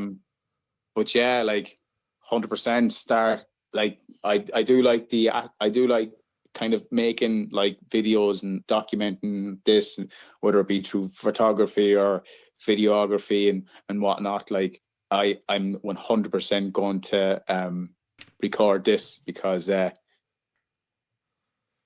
my journey in hunting might have finished back home in Ireland, but has only just begun back here. It's going to be an eye opener for you, that's for sure. It's a completely different ball game. And with every state so different as well, like, yeah, you picked a fucking terrible state to move to for hunting and regulations and that, but I'm sure that won't stop you in your journey. There's a fair few good bow hunters that come out of Western Australia, and there is the game in small areas from what I understand. So yeah, you just need to get the access and get behind that bow. Yeah, that's it, and go spend a couple of $1,000 on what is it? A Hoyt Phantom, is it? Or I don't know what. Don't get a Hoyt, get a PSE. I'll do a Cam Haines job on it. That's it. Bow hunters are very precise with their brands. Like, you get into it and pretty much whatever mainline bow you get into, that's the brand you stick with. You don't do too much changing brands. Well, to be honest with you, the price of them I won't be changing. I'll be buying. I'll buy expensive once, and then that'll be it. Yeah, that's it. That's it, mate. You say that, but you'll get the addiction once the new model comes out in a year or two. You'll be like, oh, that shoots 3 seconds faster than my current bow. I have to go buy that one. Mate, don't say that, because if I totted up the amount of money that I'm after spending on rifles and scopes and knives, and it's I'd probably have a down payment on a house now, to be honest. That's it. I'd probably own a house if I didn't I didn't have spend all this money. Yeah. Yeah. Well, it's been great chatting to you. Again, what was your social medias where people can find you? Yeah, so the YouTube is where most people will find my videos on the shooting that I've done back home. That's just Jody Creane, JodyCreane, and it's my Instagram is Jody_Creane, same spelling. And then if people even want to look at my my landscape photography, it's 12 point, so 12_point_photography. Awesome. 12 point photography. And then the podcast is a Deer Diary, DEER. Yeah, Deer Diary podcast. And that's got what, six or seven episodes you done on that? It has 6. Yeah, it has 6, and there'll be a few more added to that now while I'm over here. Just just get the guests, and I suppose just making time to do it, like get guys on it from back home. Hopefully I can bridge the gap between Irish hunters and Australian hunters, and maybe bring them all together, and maybe even somebody from New Zealand as well. Just, like the whole idea of my podcast was to bring information that we didn't have when we started off, and hopefully I'm starting to do that as well, like, I was exactly the same with this podcast, starting it to, help people wanting to get into it, people who are starting to get into it, people that have been in it for a while. The name's Hunting Connection, like bringing connections, and there's been several people that have gone out on their first hunts, and they've gotten their firearms license and then gone on their first hunts through guests of the podcast that I've hooked up, and friends and all of that type of stuff. I've made some great connections, and then pass those connections on to other people, which is just what it's all about. Especially exactly. Bridging the gap between Australian hunting and not Irish hunting. And then, like I had the guys from Denmark on, and guys from New Zealand and the States, and, all of these people can slowly connect together, and, I'll trade you a hunt for an Irish seeker for, an Australian fallow deer, or, all of that type of stuff. It's what it's all about, making these connections. And, hopefully within the next couple of years, you and I can get out on a hunt together. And 100%, mate. 100%, mate. You fix me up with a 42-inch sandbar, and I'll fix you up with an Irish stag. Yeah, I'd 42-inch. That would be bigger than anything shot in Australia, I reckon. But possibly get you onto a fallow deer. Look, to be honest with you, it's all good. Like, hunting is hunting at the end of the day. It's the memories you make, the friends you make. Like pretty much all of my friends today are all made through social media and hunting. Like, as I've met them through social media, through hunting pages, and they're guys that are, that I'll be friends with till the day I die. Yeah, exactly it. Exactly it.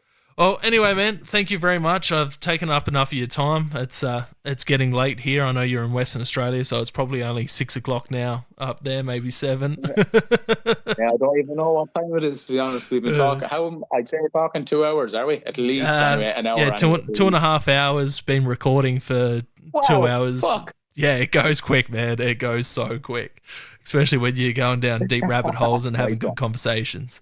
But I'll let you go. Yeah. Thank you very much for coming on, and we'll speak soon. No worries, Zach. Cheers, man. Thank you for joining us on another episode of Hunting Connection Podcast. We hope you've enjoyed our discussions and gained valuable insights into the world of hunting, fishing, and the outdoors. To stay connected with us and never miss out on an update, please be sure to follow us on social media, all at Hunting Connection Podcast. We appreciate your support and would love for you to share the podcast with your friends and family. Don't forget to tag us in your hunting photos on social media and let us know about your experiences.